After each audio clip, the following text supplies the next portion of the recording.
turbocharged dream machine, the Volkswagen Golf GTI. Named one of Car and Driver's 10 best 10 years in a row. Thank you for nearly killing me, because that's how I learned to live. Thanks for the fire in my heart.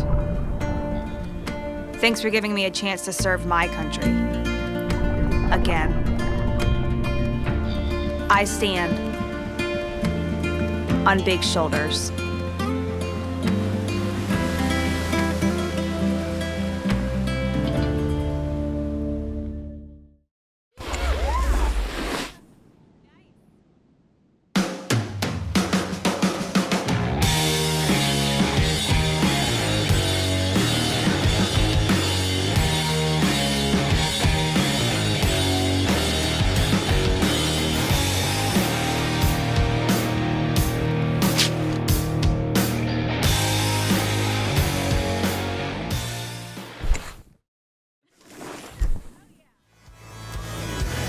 USA Cycling Mountain Bike National Championships. Boy, it is absolutely beautiful here. My name is Dave Toll. I'm being joined by world champion and U.S. Cycling Hall of Fame member Mike King. Mike, you've had a chance to get out and ride a little bit. Yes, I have, Dave. Thanks for having me. This is one of the most amazing mountains that I've had the luxury of going to year after year, and I have some very fond memories of this place. Yeah, you really cut your teeth here, didn't you? Yeah, it was. I started in the early 90s, and I put in a good 15 years. Well, we're looking right now at the short track start-finish line, and that's where our live action is going to be coming from today. We have had a fantastic week of racing. Mike, any moments stand out for you? Yesterday, the dual slalom, that crowd was going crazy. Yeah, we had a great crowd out there yesterday afternoon. You know, this is the national championships. We're going to see a lot of great athletes performing, and I'm just excited. Well, we wouldn't be doing this without some tremendous support here on Mammoth Mountain. One of the original sites of mountain biking, and Bonk Breaker's been fueling everyone along the way. Chobani, what a great way to start your day with the Chobani yogurt. Sierra Nevada, great way to end your day. A lot of it, Sierra Nevadas have enjoyed on the deck here, and of course Volkswagen. We really appreciate their support. A lot of people living their dream here at Mammoth Mountain, and those are the companies that come together to help make this possible. There's a great look at the venue. You can see the wind has been gusting 16 to 18 miles an hour. The temperature, Mike, could it be any more perfect? It's 76 degrees right now. Now that is the ideal conditions. I mean, some riders would probably want a little overcast, but it is definitely a beautiful day. Yeah, and the sun has been bright. I call it the moon dust that we have out there. As the riders have certainly been challenged. Talk a little bit to people about what it's like to ride on Mammoth Mountain, one of the more unique places on planet Earth. Yeah, absolutely. One of the things that catches my eye every time I come to Mammoth and when I ride is that the terrain, the trail, is constantly changing. We don't get a lot of rain up here during the summertime, but that's the one thing that really sticks out. The other thing, of course, is at altitude. Yeah, we're at 8,500 feet where we sit right now. Certainly it's the endurance athletes that really pay the price when they're not trained up for altitude here. And we've seen a lot of the California-based, Colorado, Utah riders obviously doing very well. I think to be successful here, you really do want to be living above a mile high. Yesterday's cross-country action was fantastic. On an Olympic year, it's always great to look and see what's happening out there in the world of cross-country. And there we are looking at one of our pivotal starts out here. You are looking at a little bit hotter out there yesterday, Mike. Yeah, yesterday was a scorcher. It was definitely not as nice as it is right now. But nonetheless, I think everyone in this short track format is going to enjoy what we have. There is going to be a little bit of a wind. We're going to see a headwind as they approach the start-finish line. So it'll be interesting to see if someone tries to attack or whether or not it will be a sprint finish. This is Howard Grotz. He punches his ticket for Rio, and another national champion for this specialized rider out of Durango, Colorado. Really the heir apparent for great things to come for Howard Grotz. We also have an incredibly strong women's field with us here as well, including Chloe Woodruff, who's also going to be heading to Rio. That's been one of the big themes here in Mammoth, Mike, is the Olympic Games coming up a month from now. Yeah, you know, we're in the Olympic year, the road to Rio. You're starting to see a lot of these athletes step up their training. You know, this is just going to lead right into their preparation. And you're taking a look at an amazing Aaron Huck with the win.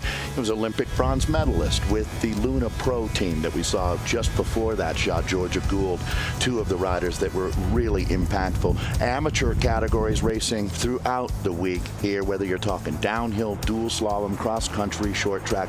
It has been a week for the people of mountain biking, not just the pros, Mike.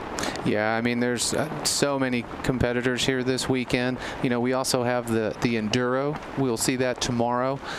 So a full family affair of competitors here this weekend. Yeah, and so as we are now locked and loaded, this is clearly not a drill. For a lot of the riders that we have with us in Mammoth, their moment is coming. Is our short track has been prepared. We've had amateur racing out there earlier in the day, and congratulations to all of our freshly minted national champions. But obviously on this Olympic year, it's going to be really hard to beat an on-form Howard Grotz. We're going to have a chance to talk with Howard a bit. He's the rider we just saw winning for the Specialized team, and of course our defending champion Russell Finsterwald. He's a very popular rider here. He was third yesterday, and he'll be looking to go a little better today. So let's grab a word with Russell Finsterwald. We're looking at the Team SRAM and Troy Lee Designs rider right now, living in Colorado Springs. Russell is another guy, I think he'd be one of your favorites out there, Mike. He's a guy who really loves bikes, whether it's any style of bike. Now we're looking at Howard Grotz, who comes in as really the big four-star favorite. He's going to be tough to beat, the 23-year-old out of Durango, Colorado. I mean, a lot of people are looking at him, as I said, as he's going to be the big thing in mountain biking for a long time. So we did have a chance to check in with some of the riders before our short track national championship. They had a big day on Mammoth Mountain yesterday. But as I mentioned, Russell Finsterwald was one of the riders that we were lucky to grab a word with. Here's Russell now. Finsterwald here, and Russell's the 2015 reigning national champion. Russell, what do you think about your chances for today, and how do you feel about the race? I'm looking forward to today's race for sure. There's a lot of strong guys. Today's course will be a little more tactical than last year's. We got kind of a flat course with a good mix of asphalt, some single track descending in there. So I think it'll be a big group, and it'll come down to being a really tactical race. So I'm excited to see how that plays out. So with this course, how important is the start today? The start will be pretty important. We got a lot of wind here, so I think it'll be a group that splits pretty quick. So it'll be important to be up there, be in that split, and just try to conserve energy and make it to the end first. Now, I know you have a teammate here. Is this the type of course that's going to have a teamwork play in the hand or play in your hand for tactics and so forth? Definitely. Having Todd will be good out there. I think we're the only two with teammates out there. So we've talked a little bit, and we have a bit of a plan, so hopefully we can make that come together this afternoon. So I know you can't give out any of those tactics, but let's talk a little bit about yesterday. So yesterday was cross country, and saw that you finished third place. How do you feel about it? And that came down to a sprint, but how did you feel about your results from yesterday? I was really happy with my result yesterday. That's my best cross country finish at nationals yet. I've been at home working hard. I opted to skip Worlds this year to really focus in on this race, so I was happy to see it come together for me yesterday. Perfect. Well, we're wishing you the best of luck this week. All right, thank you. They're going to be assembling the men on the line here shortly. But let's talk a little bit about the women here as well, Mike. Aaron Huck, after yesterday's ride, the confidence has got to be at an all-time high. Her first national championship ever in the national level here. So she is going to be dangerous. No doubt about it. That would be a rider I'm watching. When we look at Aaron Huck as our winner, how about Georgia Gould? Olympic bronze medalist, absolute legend. And every time she lines up, she's a threat. Yeah, I agree. I mean, Georgia, she's been to the Olympics, so she's got a lot of experience, and I think she's going to be someone to watch this afternoon.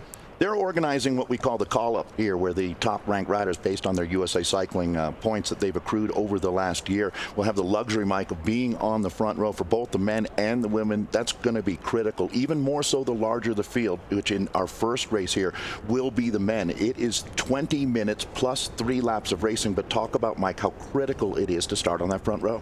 Oh, absolutely. I mean, it's the typical hole shot. You want to get a good good start. You want to probably, I mean, if it were me, I would definitely want to get into the first turn in first. It's the left-handed corner. There's some loose dirt there, so I'm not sure if some of the riders have noticed that. I had to walk the course earlier. So, you know, getting the hole shot is going to be key. Yeah, and that hole shot comes at you very quickly off of the line, not even 70 meters into the race. You're making the hard left that Mike is talking about.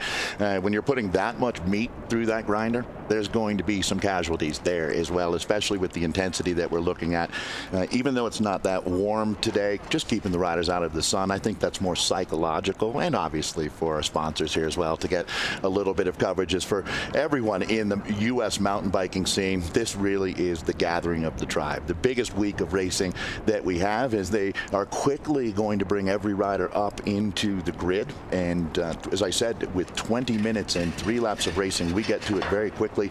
Mike, you make a great point. The whole shot, why not? Absolutely valuable here, because you know that first lap is going to be chaos. Yeah, if you don't get the whole shot, it's not the end of the world, but you definitely want to be positioned within the top 5. Keep an eye on who's going to make an attack, what the pace is going to dictate, and hopefully you're there at the finish. So other riders to watch here, obviously coming out of Montana, Stephen Ettinger is a guy that is on my short list. Todd Wells, I mean, when you talk about Todd Wells, absolute legend, on the same level as Georgia Gould. Todd, a 3-time Olympian. Should we watch for him today, Mike? Yeah, I think Todd's going to be the dark horse. You know, I really think Todd could actually win this event. You know, he came into the season at the Sea Otter and did really well at the short track, won the short track. And I think, you know, I had the luxury of talking to him earlier today, and he says he's got a plan, just like his teammate was saying. So those are the 2 guys that I'm going to look out for.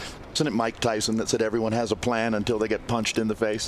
That's pretty much what it's like out here. So we have had a chance to really check in with our American Olympians before we send them off to Rio. And one of the riders that has been with us here is Chloe Woodruff.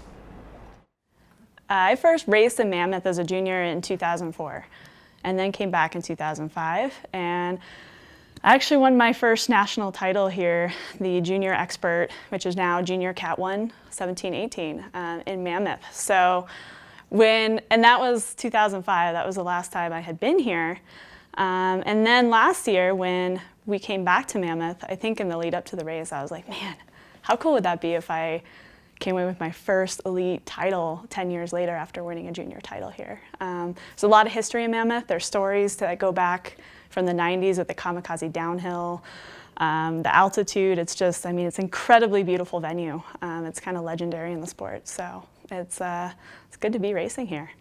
So as we take a look at one of the gondolas that would be bringing spectators up to our short track venue here today, we've talked about the call-up, how critical it is, and those spots are earned, not gifted. It's been a long year of racing around America, as this is our national championship. Only Americans need apply on a day like today.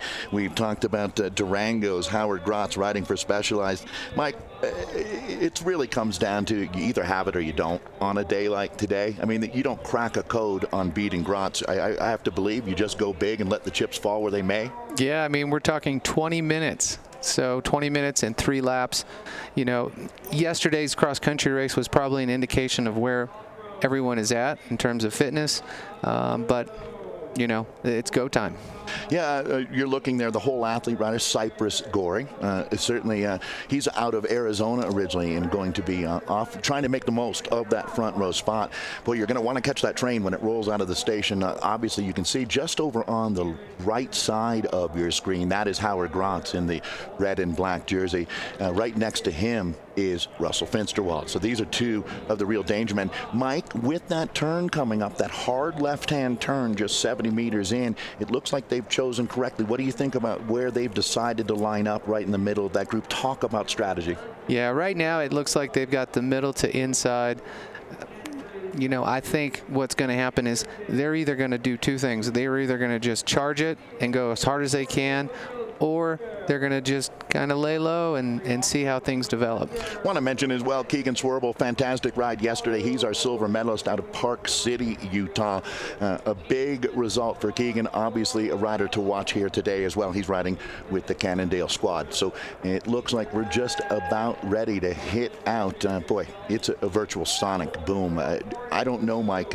In cycling, you look at cyclocross as a discipline, you look at BMX as a discipline, and I look at this short track racing as a discipline where that snap off of the line, downhill as well, coming out of the gate, but the immediate ability to apply power from your feet and have it go to those wheels. That's the name of the game here. Yeah, this is, you know, for me personally, this is one of my favorite events because you can see all the action. It, you know, I don't know how many laps they'll be doing, but you can see how things are folding out. So let's sit back and let's see how this goes. I can't wait. Boy, and it looks like, look at the size of this group as the final riders, they're being brought up into the grid. Boy, Mike, that headwind, that looks like maybe a little more than 16 miles an hour right now. It can be a little bit deceptive as our USA Cycling flags there really showing you that they're going to be going into a headwind. It won't matter as they go off the line, as these guys will be charging on. Of course, they won't feel the headwind at least for the first 10 seconds. So, Mike, some other guys to watch here. You know, we've talked about Todd Wells. For Wells, I would have to say the godfather of modern racing. We've been joking at the venue about you being a mid-school guy coming up through the 90s and 2000s. Well, I mean, Todd Wells' career overlaps with yours. Yeah, he just keeps going, and it's great to see. You know, personally, I'm cheering for him because, you know, he's an old guy like myself. But there you go. And that's what I love about this sport. You're going to see, for whatever reason, people identify with certain riders. You see that in gravity sports as well. You know, it's very interesting. Like these Broms, love having them out here. They're getting their position ready. They look like they're ready to do a race, don't they? That's been the vibe here on Mammoth Mountain throughout the week. There's Cowboy, one of our commissars here, that's going to bring the tape away. So this is it. It is business time at VW's USA Cycling Mountain Bike National Championship. 20 minutes plus 3 laps of racing until we have this one sorted out. We've talked about the men to watch as Grotz, he comes in as the man to beat, Mike. I don't see how anyone could argue that. After yesterday's ride, he's on his way to Rio for the Olympic Games. Let's see if he can go back to back. And you can see the gun is in the air. The odometer has been zeroed out. I'd like to welcome everyone once again joining us for our live coverage from Mammoth Mountain. A big thank you to VW for helping make this possible, as it looks like this is the moment now. The riders have been given, well, what they will hear is a final 15-second warning to start. That gun could fire at every time, and we have a clean start. We are underway and racing, and here it comes, Mike, that first hole shot. Or the only hole shot, but the first corner here. And it looks like Swerble and, there he goes. So it's going to be Finsty and Wells and Swerble all up there, but Todd Wells, we talked about him, huge engine under the hood, and Todd Wells going to lead the men out on course here. All right, so everybody on that front row clearly has a huge advantage. This is where you see it, and you might as well make hay while it's in the field. And let's see what kind of gaps we have opening up here. How quickly do you go anaerobic out here, Mike? Oh, I would say within the first 45 seconds. Right about now. You know, these guys. Maybe I would. Right. I'm not sure about these guys. I'm anaerobic walking up the stairs here at 8,000 feet, yes. No, you really, I mean, these guys well acclimated. Durango in that, I would say 6,000 range, just a guess there. But so Durango, not quite 8,500, but as we've talked about with our dual slalom racing and downhill, you need to have done BMX to be competitive. And it's not quite as clear cut, but boy, living at altitude makes a big difference when you're racing at altitude. Oh, absolutely.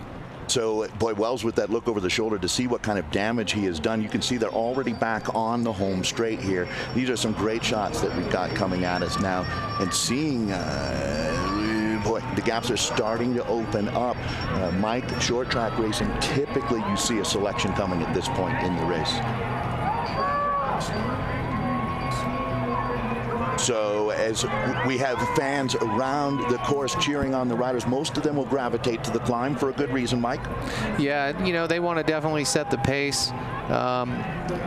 They got that flat finish, so once they get into that little climb there, and actually that is the only climb in this course, and you'll see here they're on the pavement, everyone's kind of sitting up and looking at everyone, trying to figure out what the game plan's going to be.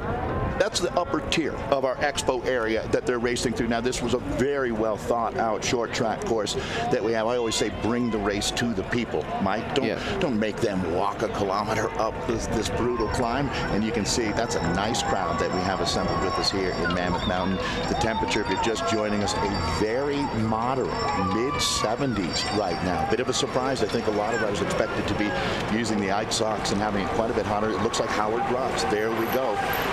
Grotz there, the Specialized rider with the black shoulders, the red jersey, there's a bit of a clogging up. Yeah, it looks like that right-hander's got some loose mulch, and some of the riders are getting sideways and clogging up the area. Nothing like working your way through some mulch while Grotz and Wells are hitting out right now. Finsty coming up as well, Mike. Yeah, it looks like he's going to the front. Here comes Todd on the outside. Our defending champion, Russell Finsterwald, out of Colorado Springs, riding for SRAM, is the rider that had just made that last move, but it's cover and kill out there right now as we're going to be looking at this front group starting to get close to making a selection. Cypress Gorey hanging in there. Very impressive job by that young man here. So as you look a little bit deeper through the group, Mike, you surprised to see so many guys keeping their head above water here? No, not really. I think everyone here is going to be joined together. I don't know if we'll see a break. I certainly would like to see one, but there again, you'll see Todd. He's sitting up on the pavement. Everyone is kind of looking at each other, and I think this is going to be consistent until someone actually makes an attack. And how many guys are going to ride back up into this group right now? I think to see that we don't have, it's not road racing. You don't have the same kind of tactics where a rider could ask someone else to go to the front and keep it fast if they'd like to keep it that way. You've got to keep it fast yourself out there. As for the most part, team tactics, not really the story in short track racing. It's pretty much every man for himself out here, and it looks like Finsterwald's going to operate at a high level here today. So that once again, Russell Finsterwald is the SRAM rider that you can see on front. He was third yesterday. As I'm looking, Keegan Swerble, another guy that we're going to be talking about here. He's the Cannondale rider that's been up on the front, but boy, there's barely a gap opening up back through this field here now, Mike.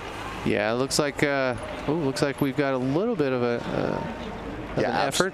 Absolutely. Going to the whip right there. That's going to do some damage. Boy, it's been a while. That certainly looks like Grotz, Finsterwald, Grotz, Swerble, as we're picking up the front of the bike race right now.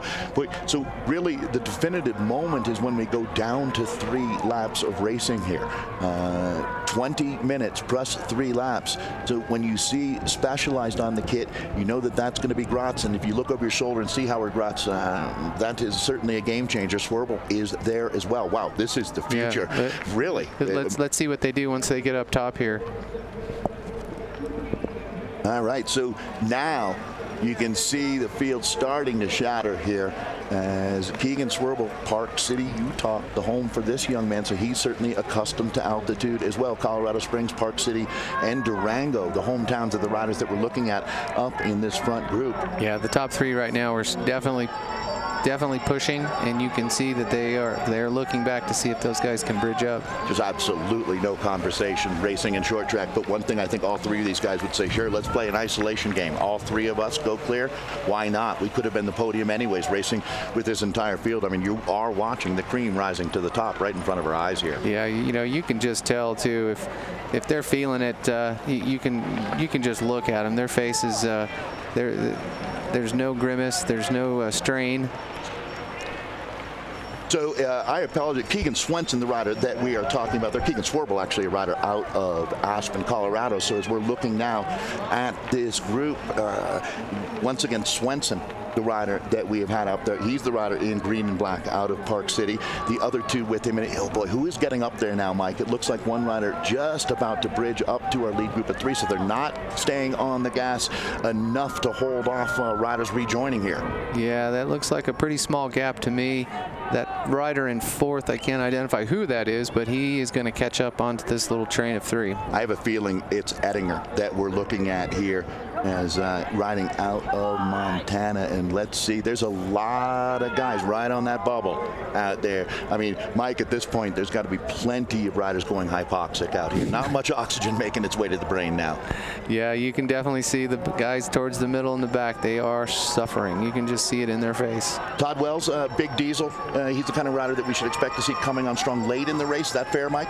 Yeah, if you look at him now, he just bridged up now, so he's coming in. He's in 5th place. Right, so we're having a little bit of a reset going on out here right now. I think we're making what you would call the selection of the short track here. As the camera going back down to the finish line, there's going to be riders in danger of being lapped not too long from now as they keep the pressure on here. Once again, this is Swenson, as the kits are so similar, aren't they? Yes. When you look at Gratz and Finste, that is Finste. I guess the best way, it's a solid black shoulder when you're looking at Howard Gratz, rider 3rd in line there. And it does look to me like Steven Ettinger getting back up into, and it is Wells, I believe, just tagging on. Yeah, so he That is the Scott rider now, correct, Mike? Correct, yes, Yep. that is. So this is the front of the race that we're looking at now. Has anyone done more work than Russell Finsterwald out here? No, he seems to be the one that's taking the lead on most of these efforts. Well, and Swenson seems to me to be spending a lot of time in what I'd call the catbird seat. Now there he is putting his nose up in the wind, but as this train coming together right now, it is Swenson, then Finsterwald, then Gratz, then Todd Wells and Ettinger, all there. These are the heavy hitters. This is the group that will contain a winner without any doubt at all. Does the winner today come across the line alone or in some version of this group, Mike? Oh man, that is the question that we are all waiting for. Whether someone does an insane attack, or if everyone just kind of sits together and then they just go for the sprint once they get down to the bottom here. But we've talked about the secret to success in this sport is convincing other riders or getting them to finish their meal before you start in on yours out there.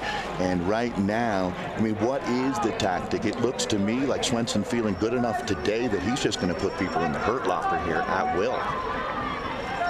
And they look to be pretty happy in this section. There's a strong headwind, a block headwind that they're riding into right now. Someone wants to relay you up to the front. I think a shake of the head and say, nah, I'm good. Not today. Not today. And that's going to slow this group down. And the danger then is exactly that. We're going to see riders coming back into our front group here. Yeah, we've got some guys that are fighting to get back into that lead group. Now, you're looking at Mammoth Mountain in all its glory as our pro men out on course right now, working our way into the mid part for our men's national championship. Thank you to VW. Go ahead, Mike. Yeah, no, I was just counting how many riders now. We started with 4, and now we've had some others that have tagged in. There's 7. Well, Cypress Gorey, if you've been a fan of USA Cycling over the years, he started as a very young junior. Actually, most of the riders that you have in this group were racing mountain bikes when they were 12 years old. And here they are now, this entire group outside of Wells really in their young to mid-20s here. So you're looking at the vanguard, the future of American racing as Gratz goes back up to the front. We've mentioned that he is the rider that's heading to Rio. Mountain, cross-country mountain biking coming late in the games. Really the last couple of days is when they'll be racing. So that's a challenge for athletes going down to Rio that late, but I'm sure Howard Gratz is up to it. USA Cycling, very, very excited. They had a tough choice to make between Gratz and Steven Ettinger this year. Always tough choices when you're looking at the Olympic Games, and it's a great problem to have for American cycling to have so many talented young riders right now. As we take a look, talk about talented young riders, that is Russell Finsterwald. So Russell taking this, does anyone get back up into this group now here? I think that might be it. I think we can lock the gate at the back door. Yeah, you know, you're looking at this group, it seems like they're all going about the same pace. and it's a pace that's putting the hurt on that chase group. It just seems if you're Finsterwald, you've got to be worried about an attack being uncorked here from Gratz. It just seems like it's only a matter of time until he goes big. The danger when you're sitting on the front of this group is you're finishing up a big pull. That's why you just can't take it to anything above 85% up there, because you're in danger of getting attacked. Yeah, absolutely. I mean, if you look at some of the guys that are right around third or fourth, they're definitely keeping an eye on that leader to make sure he doesn't do anything crazy. And as you see, look, there's Todd Wells. He just jumped. Looks like he's going to go for an effort here. But and it's interesting, isn't it? I was saying I don't think the place you want to be is on the front, but with Todd Wells there, I know I'm wrong. As Todd Wells is a professor as far as tactically, Todd has seen and done it all. A 3-time American Olympian going all the way back to the Athens Games in 2004. I mean, this guy's race resume is absolutely amazing. He's been a multiple-time short track and cross-country national champion and been really one of our best riders over the last 2 decades on the World Cup circuit. And that is Todd Wells on the front right now. He knows all of these guys very well, but he and Gratz will know each other particularly well, both living in Durango, Colorado, training together, traveling together, and for a long time Todd was really the flagship rider for the Specialized team, and that is now Gratz's Todd racing for the Specialized squad, and that is Todd on the wheel of Gratz. Mike, I get the feeling it's about to go down out here. Yeah, they're definitely picking up the pace. You can see, if you notice, Todd was sitting back for the last couple of laps, so he was conserving some energy, and I think he just did a test run on everyone to see where we were. Yeah, I mean, just getting to the front and grinding a little bit, but he didn't do much damage, did he? Everybody seems to be well equipped for the battle at hand. We're going to find out who's brought the sharper sword to Mammoth Mountain. Once again, that is one of the high points here as they make their way through. Really, we circle the lodge here at the Mammoth Mountain. There's another, we're kind of at a midpoint for the gondolas coming up from town. There's another gondola that'll take you further up the mountain that they just have gone underneath as we look at our front group. All right, Mike, let's analyze this group here. Gratz comes in as a huge favorite. The guy that would certainly not be an upset would be Todd Wells. That would just be a confirmation of a terrific career that Wells has had. Yeah, like I said, I didn't expect it, but after talking to Todd, I think he got me a little excited as the dark horse, like I mentioned earlier. So let's see what happens here. This is usually where they gain probably the most speed, and then they come right into the wind, and then everyone kind of looks at everyone. All right, do you want to go? Looks like there's no takers up. It was going to happen. It was inevitable. Attacking from the middle of the group. It's Finsty going here. Our defending champion, riding for the SRAM team, is going to the whip. But the problem is attacking into a headwind is tough because they are covering that. As Swenson there, that's going to be Keegan Swenson in the white and green. He gets quite easily up onto the wheel. Boy, it's going to take one nuclear style attack. It's not a bazooka that's going to win this one. You are going to have to go huge if you want to get out of this group, and I can't imagine that there's anyone here who wants to sprint in a group of 7 for the national championship. Yeah, as you see, once they get back up to the top area, if that attack would have kept going, then that would have meant this is going to be it. But again, everyone gets to that asphalt area, they sit on a wheel, and it looks like that effort there was just maybe just to see what kind of damage could happen. And it was negligible for sure, because everybody in this group certainly looks to be ready to bring this one down to the finale. Now let's run through who we're looking at, as we've got, it's going to be, man, is that tricky with these kits here. Talking about, it is Finsterwald that has, at this point, Swenson, the easiest rider to identify without a doubt in that green and white kit. He's the rider out of Utah. This is a chase group, but I don't know that they're going to make contact now, because here we go. We are galloping now here for our men's VW's USA Cycling National Mountain Bike Short Track Championship, and I think we just moved it up a gear, Mike. Yep. Yeah, the way we did. A little bit of a split happening. Okay, so let's see what happens as we go up this slight climb, and then again back up to that asphalt area. Where are you? I mean, you attack when it's in the gutter, right? You attack when it's as hard as it can possibly be. It just depends. It depends on where you're at and how you're feeling.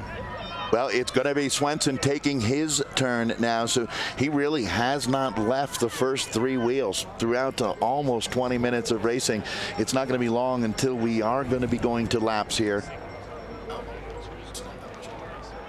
So taking a look at this group now, Mike, anybody, boy, I mean, as you analyze this group, taking some inventory, there doesn't look to be one rider in above his head in that group to me right now. No, this is a solid group. I think it's going to come down to a sprint.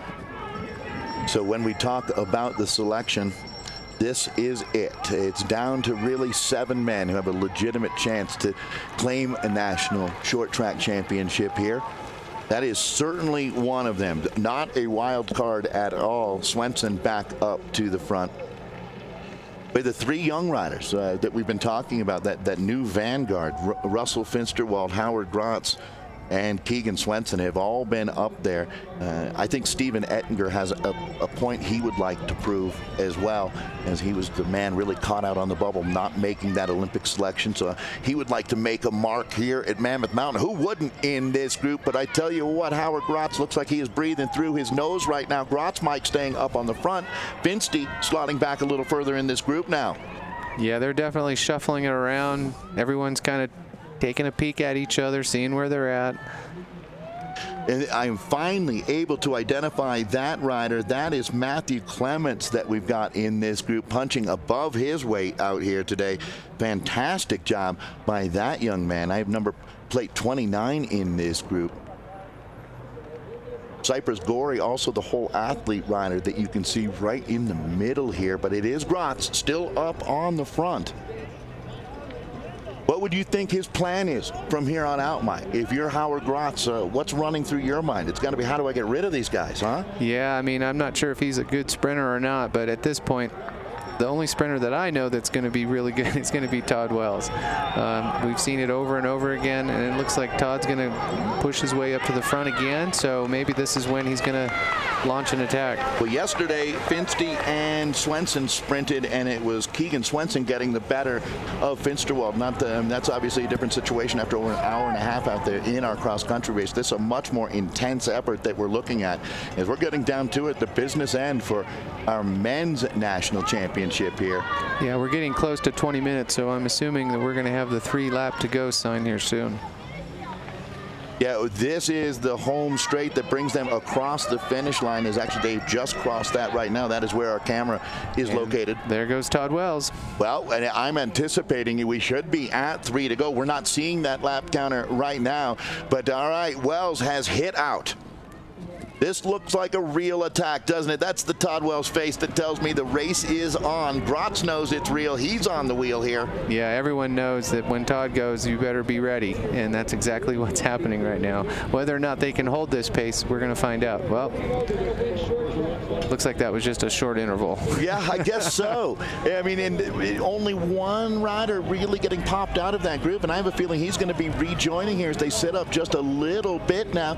And after that effort from Wells, what would you think is running through his mind there right now with that effort, Mike? Well, I think he was hoping to get a little bit of separation. There, as you can see the clock there, we're getting close to 20 minutes, so we're definitely going to be down to 3 laps here. You know, I think he was just making a short effort just to see where everyone was, and once he realized that he went and everyone else did, he just kind of sat up.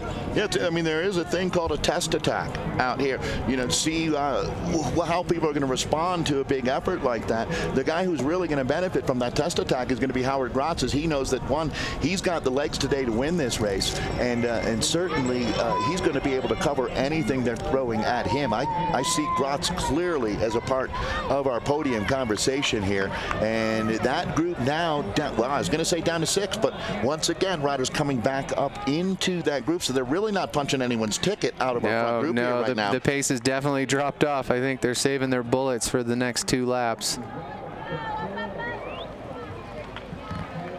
Well, all right. The wind no longer really a factor out there as well. An ideal day to be riding your bike here on Mammoth Mountain. This is one heck of a Saturday afternoon ride that we are looking at right now. And they can smell the barn at this point. They realize that they're getting down to it. No ability, you can't afford to miss a step out there right now. taking a look again at this group, Todd Wells seems to be pretty intent on staying very close to the front. I would be watching him, the very, very savvy Todd Wells. He's seen it all in the sport of short track, Mike. Yeah, he's got the experience card.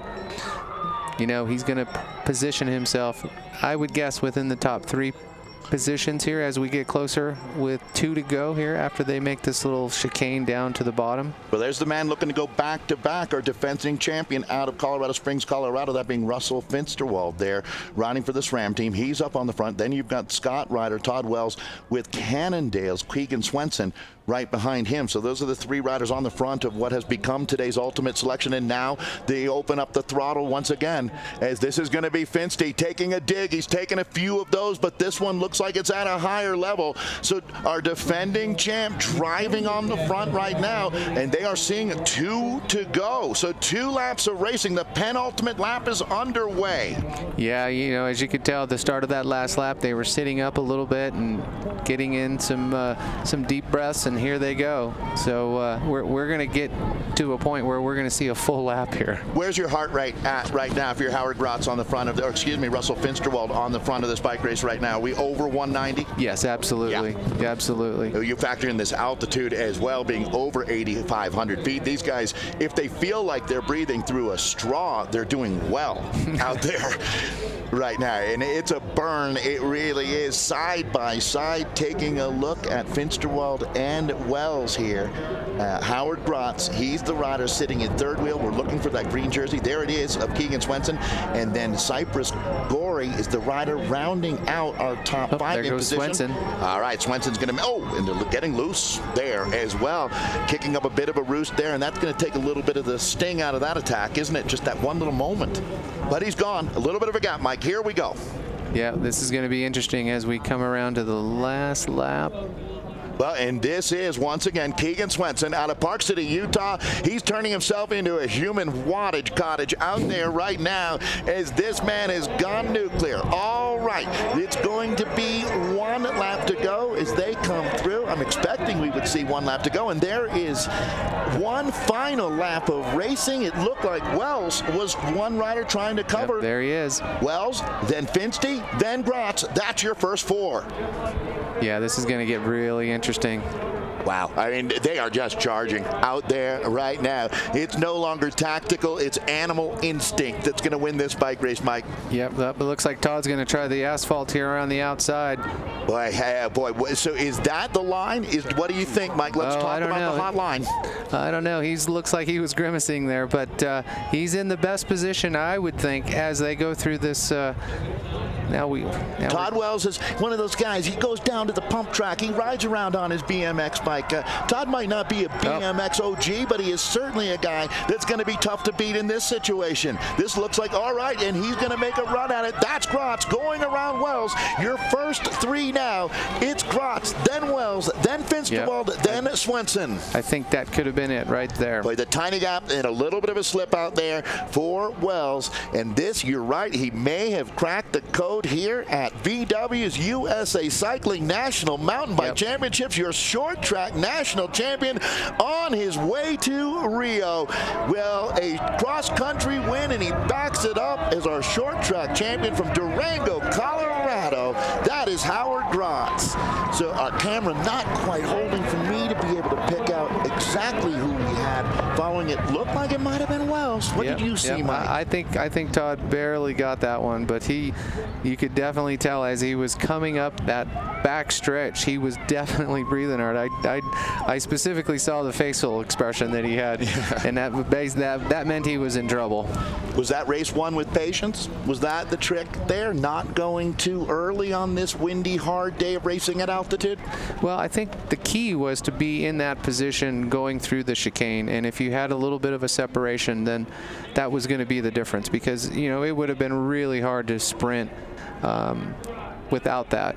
I think if Todd was closer on that wheel, he may have gotten him in the sprint, but again, that was for me, that was a tactical to perfection.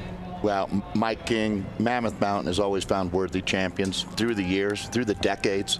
You don't fake it. on Mammoth Mountain, and certainly we found a worthy champion here. That's Troy Wells, the Bear, the younger brother of Todd Wells for the Cliff Bar team that we're looking at coming through on a beautiful afternoon for racing. Howard Grotz, yesterday's cross country, backed up with today's short track win. He's on his way to the Olympics. Must be good to be Howard Grotz here today in Mammoth Mountain. Beer's on him, I would say.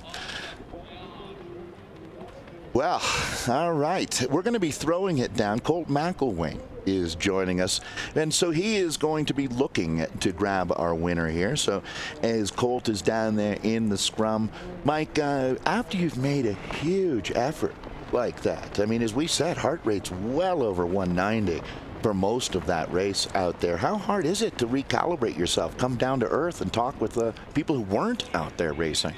Well, it's definitely not easy, and I've had my share of interviews after doing a short downhill effort. But nonetheless, hopefully he'll get a lap around the course to kind of clear your head. Clear your head.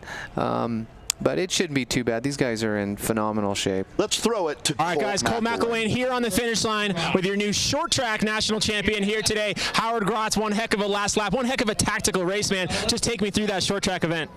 Pretty immediately, we had a small group of like 7 riders, and everyone, they gave a little go, but nothing stuck. So I figured it would come down to a last lap battle. Keegan gave it a go with 2 to go, and I saw that once you're in the front for that bermed corner, you come across the line first, and so I did the exact same thing on the next lap. I think looking at yesterday with the climbing, everybody saw you as the favorite, but coming into today with this year's short track course, so tactical, so flat, what about your training led you to believe that you could pull this off today against some really talented short track specialists in the field? I honestly didn't know what to expect today. The course is kind of unique. I didn't know how exactly it would play out. But this year I've been doing plenty of sprint training, and so I guess it pays off a little bit. So now just a couple months away now, a couple weeks away really from the Olympic Games. Tell me about where you go from nationals until then. I just have one more race in between here and the Olympics, and that's the Mont Saint Anne World Cup. And so that'll be, another good, real hard race against some of the best in the world. I know a few of the top guys are skipping it, but it could be a good chance to get like a top 10. Well, Howard Grotz, congratulations, our new short track national champion. Back up to you guys, Dave. All right, I think we chose the right man, Mike, for our Olympic team here. Howard Grotz, as Colt mentioned, and thank you, Colt, as Howard Grotz will be heading up to Canada and then down to Rio for the Olympic Games coming up in August. So that has us turning the page now as our women will take the main stage here for their short track event. Yesterday's winner, Erin Huck, in the cross country, has to be coming in with a tremendous amount of confidence today. Let's talk about some of the riders to watch here, Mike. Obviously, Georgia Gould, Olympic bronze medalist, has to make that list. Can you tell Wells to come down? Yeah, Georgia, I had the privilege of seeing her perform in London as I was managing the BMX program. So again, I always like to cheer for the elder athlete, and let's see how she does today. Well, all right, I would agree. Rose Grant, another rider to watch in our field. My heart really goes out to the athletes that are coming up to altitude. When you talk about Larissa Connors a mighty force in the sport of positivity.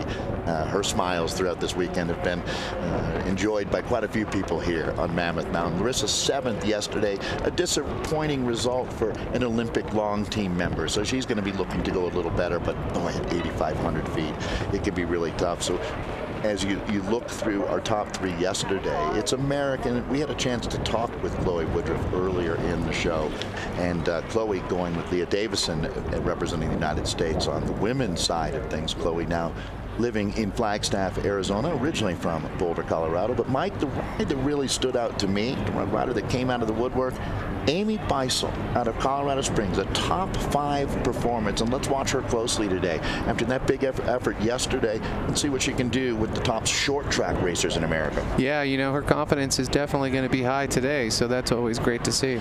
You're looking at Georgia Gould there in the final part of her preparation, the Luna Chicks rider. She lives now in Fort Collins, Colorado, originally from Woodstock, New York. Georgia got into mountain biking when she was living up in Montana, and has been another one of the very positive stories to follow in in cycling. Georgia, not only an Olympic medalist with the bronze, but she's been one of our best representatives of the World Cyclocross Championships as well. And Georgia will be competing in our enduro event with you tomorrow. All right, guys, here with Russell Finsterwald, bronze medal it looked like today in the short track. Probably your best, or was your best cross country as an elite. Yesterday you came back, tried to back it up again today. Take me through this short track. Today's short track was a more tactical one. Not a lot of climbing compared to last year, so kept the group together a little more. I tried a couple moves. Todd tried a couple moves. Really wanted to split it down to a small group, but ended up staying about 6 guys. We both tried hitting it. I hit it with 3. Todd hit it on the last lap, but Howie's a hard guy to beat, and props to him for outsmarting us out there. On the road side of things, if this were a criterion, everyone kind of knows who's the sprinter, who's working for somebody else. It's a really unique setting here where none of you guys really sprint against each other all that often. Tell me about the strategy coming in. I mean, are you trying to get away solo, or are you trying to save it for a sprint? What should we expect for the women's race? Ultimately, the goal was to get away and just ride a solo. It's just easier, no yo-yoing really when you do that. So that was the ultimate goal, but it stayed as a group, so that didn't really happen. Todd's a really good tactician, so you always got to watch out for him. And then Howard's just another fitness level above most of us. So those are the guys you just got to watch for, know their strengths, know their weaknesses, and try to make it work for you. Well, a couple of podium rides, a successful national championships. Congrats, Russell. Yeah, thanks, Colt. The call-up is going to be critical here once again. I have a feeling the group's going to be a little bit smaller for us than what we saw with the men there. As there were a few riders in the men's race that we didn't really give the credit that they deserved, and it's really, really tough out there once you slot into the group with those big names to just get your nose up into the wind there. But as we take a look down at that finish line, it looks like they're just a few minutes away from beginning that call-up procedure. Talk to me about warming up for an event like this, Mike. Clearly that's going to be critical, but take me through the details of how one does that. Well, I think most of them right now at this point have done a significant warm-up, probably offside, maybe on a trainer or on some rollers. And right now they're just kind of cruising the course. They're ready to go. So there isn't really much that needs to happen. At this point, it's just sheer mental strength and the will to hopefully win.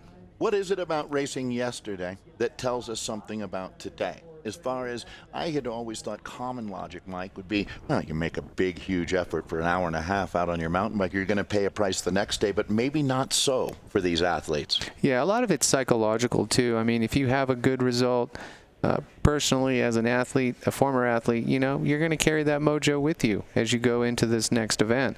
And also the other athletes are going to be aware of it, too.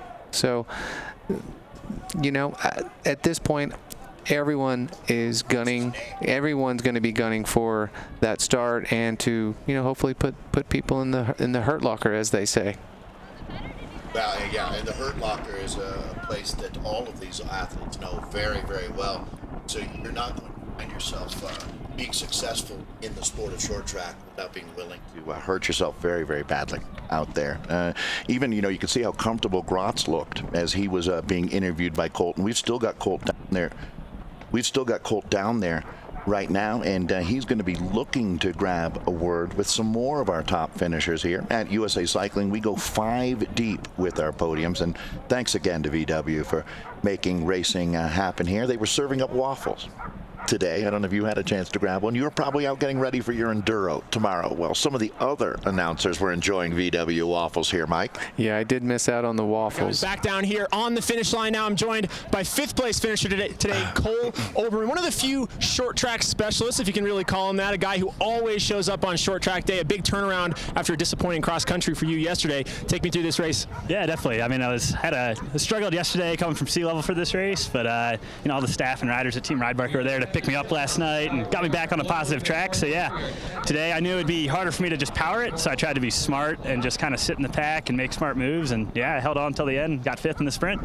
Tell me, a lot of the guys we see at the front of these races, they're coming from altitude, a lot of Colorado guys, some Park City guys. Tell me about yourself coming from sea level. How do you prepare ultimately for a race up here close to 9,000 feet?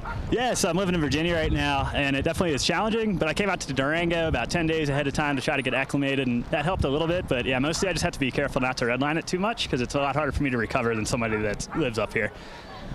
New team this year with Team Ride Biker. Tell me about the season and what you got coming up these next couple weeks. Yeah, it's been a great season. I mean, I took the win at Fontana in the short track this spring and had a bunch of podiums. Yeah, the support from Ride Biker has been great and really has allowed me to chase my dreams this year. I got a stage race coming up in Columbia and then the Wyndham Pro XCT, and that's about it for my mountain bike season. Well, congratulations, man.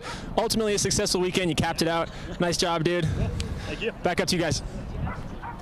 All right, thank you very much, Cole. Cole, a true fanatic for mountain bike racing. He's a big cyclocross fan as well, but Cole has been helping run that Ride Biker program, which is really a comprehensive group. You see riders like Larissa Connors, one of the stars on Ride Biker that we'll have coming up in our next race. So a lot of focus on Chloe Woodruff here, rightfully so. Mike, you've been involved with the Olympic program. You know what that is all about. And for Chloe, she joins a very exclusive club coming up in August. Yeah, you know, I think every athlete's dream is to be an Olympian, but more importantly, it's those guys that have that goal of going to the Olympics but medaling. Yeah, no, absolutely. You know, it's interesting. Chloe grew up in Boulder and right at the same age as Amy Dombrowski, who we lost a few years ago. And those two, I distinctly remember them having a conversation about Olympic dreams. And, you know, Chloe is living it for a lot of people. That's for sure. Chloe has a twin sister as well. Oh, wow. You can only imagine how fun that trip is going to be. And I'd even say, hey, Chloe, could I borrow the old Olympic Village ID for just one trip through? Because I would think you'd be able to pull that one off. What do you think, Mike? You've been in these Olympic villages. They're not going to do a bio scan on me or anything, are they? But, you know, you just never know. I just know that the security detail at the Olympic Games and in the village is... You don't find it higher anywhere else in the world, except for unless you're trying to, I guess... Unless you're the president. Military, right, yeah. All right, so this is the venue that we've been racing at. It still remains well under 80 degrees today. I would say, Mike, perfect racing conditions, especially if you want it to be hard out there today. Not hard in an uncomfortable, ridiculously hot or cold way. That's painful. This is good hard. If you're a fit racer, having the wind allows you to put guys even more trouble, or it makes it easier to make a difference. Yeah, absolutely. I mean, the athletes that are coming from Colorado or from Utah at altitude in general, you know, this is a cakewalk for them. I mean, they're not going to have any issues with recovery or anything. Well, I shouldn't say any issues, but they're going to be at an advantage over those that are at sea level. Next year, we're going to be heading out to West Virginia, Snowshoe, another place I'm sure that you've spent plenty of time in your career. And I was going to say professional career, but your entire career was basically your professional career. I'm Dave Toll, being joined by Mike King here. Mike, it looks like they've made that call to staging now. So some of the teams have tremendous support out here. One of those squads is the Luna Chicks team. I'm sure if you've been involved in mountain biking, you know Valdek. Yep. Wally used to, he was a part of our GT program back in the 90s. And, yeah, I love Wally to death. That guy is a trooper. He'll do anything for you if you... Talk about an advocate for the athlete. Yeah. Right? I mean, I think that's a great way to put it. If you're riding on his team, has he got your back? And that's, you know, when you're out here racing, Mike, you're really exposed. It's a tough sport. You're on a bad day, and you can hear people talking about, oh, boy, that Mike King, he's lost it, right? And it's tough mentally. You need a safe place to go, and Valdek is a safe port in a storm for these athletes. And he's also the first guy to pop the champagne and give you a high five when you win.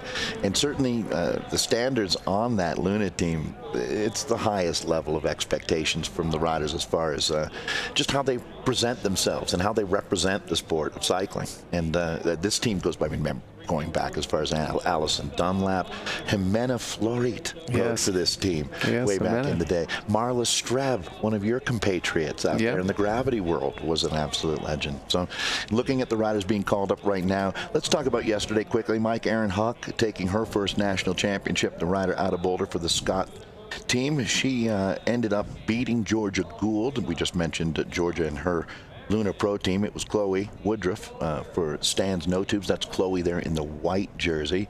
We're looking right now at Erin Huck, Rose Grant as well. Are the riders that we're looking at. These were the top qualifiers through a season of short track racing based on point. And Mike, talk about how you choose where you are on the front row. We talked a little bit about that for the men, but the top ranked riders have first choice. Sounds fair to me. Yeah, it looks like the women have chose the outside. So they're looking for the arc or the apex line? Is that what's going on there? That's the only thing that I would be thinking. I mean, I would have watched the men start if I was one of these ladies, or certainly I would have sent Valdek down to watch for me and tell me where the hole shot came from. That makes sense. Let's see how the other riders did it. Yeah, I mean, any kind of information that you can provide to your riders prior to their event is definitely helpful, especially with a guy like Wally. He's one of the most respected guys out there on the circuit. Taking a look at this front row, Elizabeth Lurs up there. She's an Athletes on Track rider, as we once again have Chloe Woodruff, our American Olympian, the one of two, Leah Davison, doing some specific preparation and not with us here on Mammoth Mountain. And I have to say, we miss you, Leah, and you're missing a wonderful week here on Mammoth Mountain, but obviously good luck to you as well at the Olympic Games. So stands no tubes the team for Chloe Woodruff. There's Georgia Gould. As Georgia, Georgia is a beekeeper as well as being. I did not know that. She has a few hives that she's working. We got to look out for the bees out here. Georgia caring for planet Earth, as would be. That's the message coming from our friends at Luna as well. Very serious, Rose Grant here. Erin Huck also. I think she realizes she's got a good opportunity to go back to back here, Mike. Talk about when in your past, when you have won a race against the exact same route as you're lining up against the next day. What kind of a difference does that make for confidence? Well, it's based on how you do the previous day. If like I said earlier, if you're only as good as your last race, is that? Yeah, well, yes and no. I mean, it just depends. The scenarios can play out a little differently, but if you have a solid result the day before, I'm pretty sure those girls know who's going to be going and who's going to be off the back. So this is going to be exciting. Yeah, I don't think we saw any rider, at least up in that front group, having any kind of mechanical issue out here. The one thing we did see is riders were starting to apply power out there, washing out rear wheels. It is loose, that is not going to change here for the women. So you do have to be careful when you go on the gas, especially, heading into some of these loose turns. Yeah, we saw it in the men's race. There's that little chicane just before they hit the last corner. That area seems to be blown out a little bit with a lot of traffic from the previous races. Mike, one of my favorite racing terms is the blue groove. There's no blue groove here, is there? There is no hard packed here, unless you're on the asphalt. Right, exactly. And that isn't for long out here. And that's the portion where everyone's holding their cards close to the vest. No one wants to really make a big effort out there because it's been cover and kill as far as that goes. Anybody who tries to attack in this headwind section, it ends up being neutralized very quickly. All right, we are locked and loaded here once again at VW's USA Cycling National Championship. This is the race I've been waiting for. I'm not going to lie. This is going to be absolutely thrilling here as the top women from around America have now lined up. 20 minutes and 3 laps, just like the men here. Nervous moments. Mike, in your career, what's going through your mind at this point? Just looking to get a good start. A clean start. Clean start. More importantly, you want to make sure you got your looks like there's a 1 foot rule down, so you want to make sure you get that foot that's on the ground back into your pedal.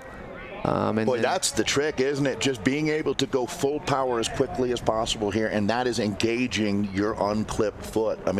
You're going to see much like any sport that relies. There we go. So we are racing, and it looks like Georgia Gould with a tremendous start off of the line. Mike, I'm going to be surprised if she doesn't get the whole shot, and it is Gould taking them out on course. Here we go. All right, so Georgia Gould, Chloe Forsman moving in. That's going to be with rider number 4 there. That's going to be, it looks, we'll go back and pick that up in a moment because this is the Tête de la Course, the very front of the bike race now with Georgia Gould. Chloe Forsman, second wheel. All right, we're going to be stringing things out here. Rose Grant, one of the riders getting up there. I'm looking for Larissa Connors right now as well, the ride biker. Their top rider this year.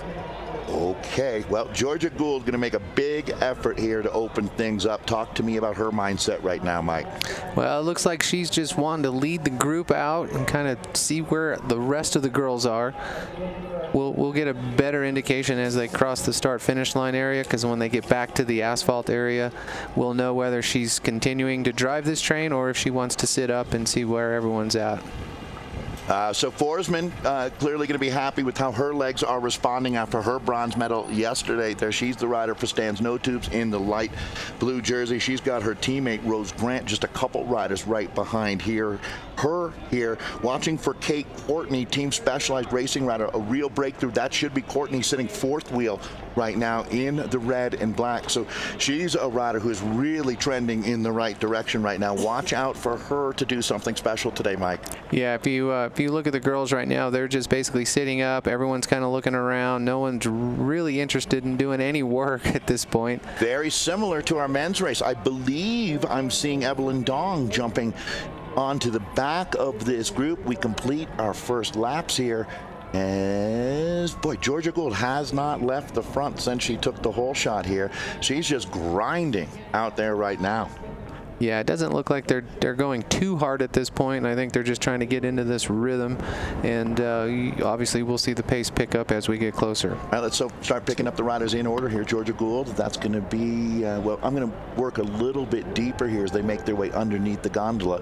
As Erin Huck with the high vis and black helmet there. We look a little bit deeper in this group. I really, not much separation at all. I'm surprised with Georgia on the front here. There's so many riders still in contention. Kate Courtney doing a very good job here. Once again, Specialized rider in red and black, still sitting fourth position right in front of Grant here.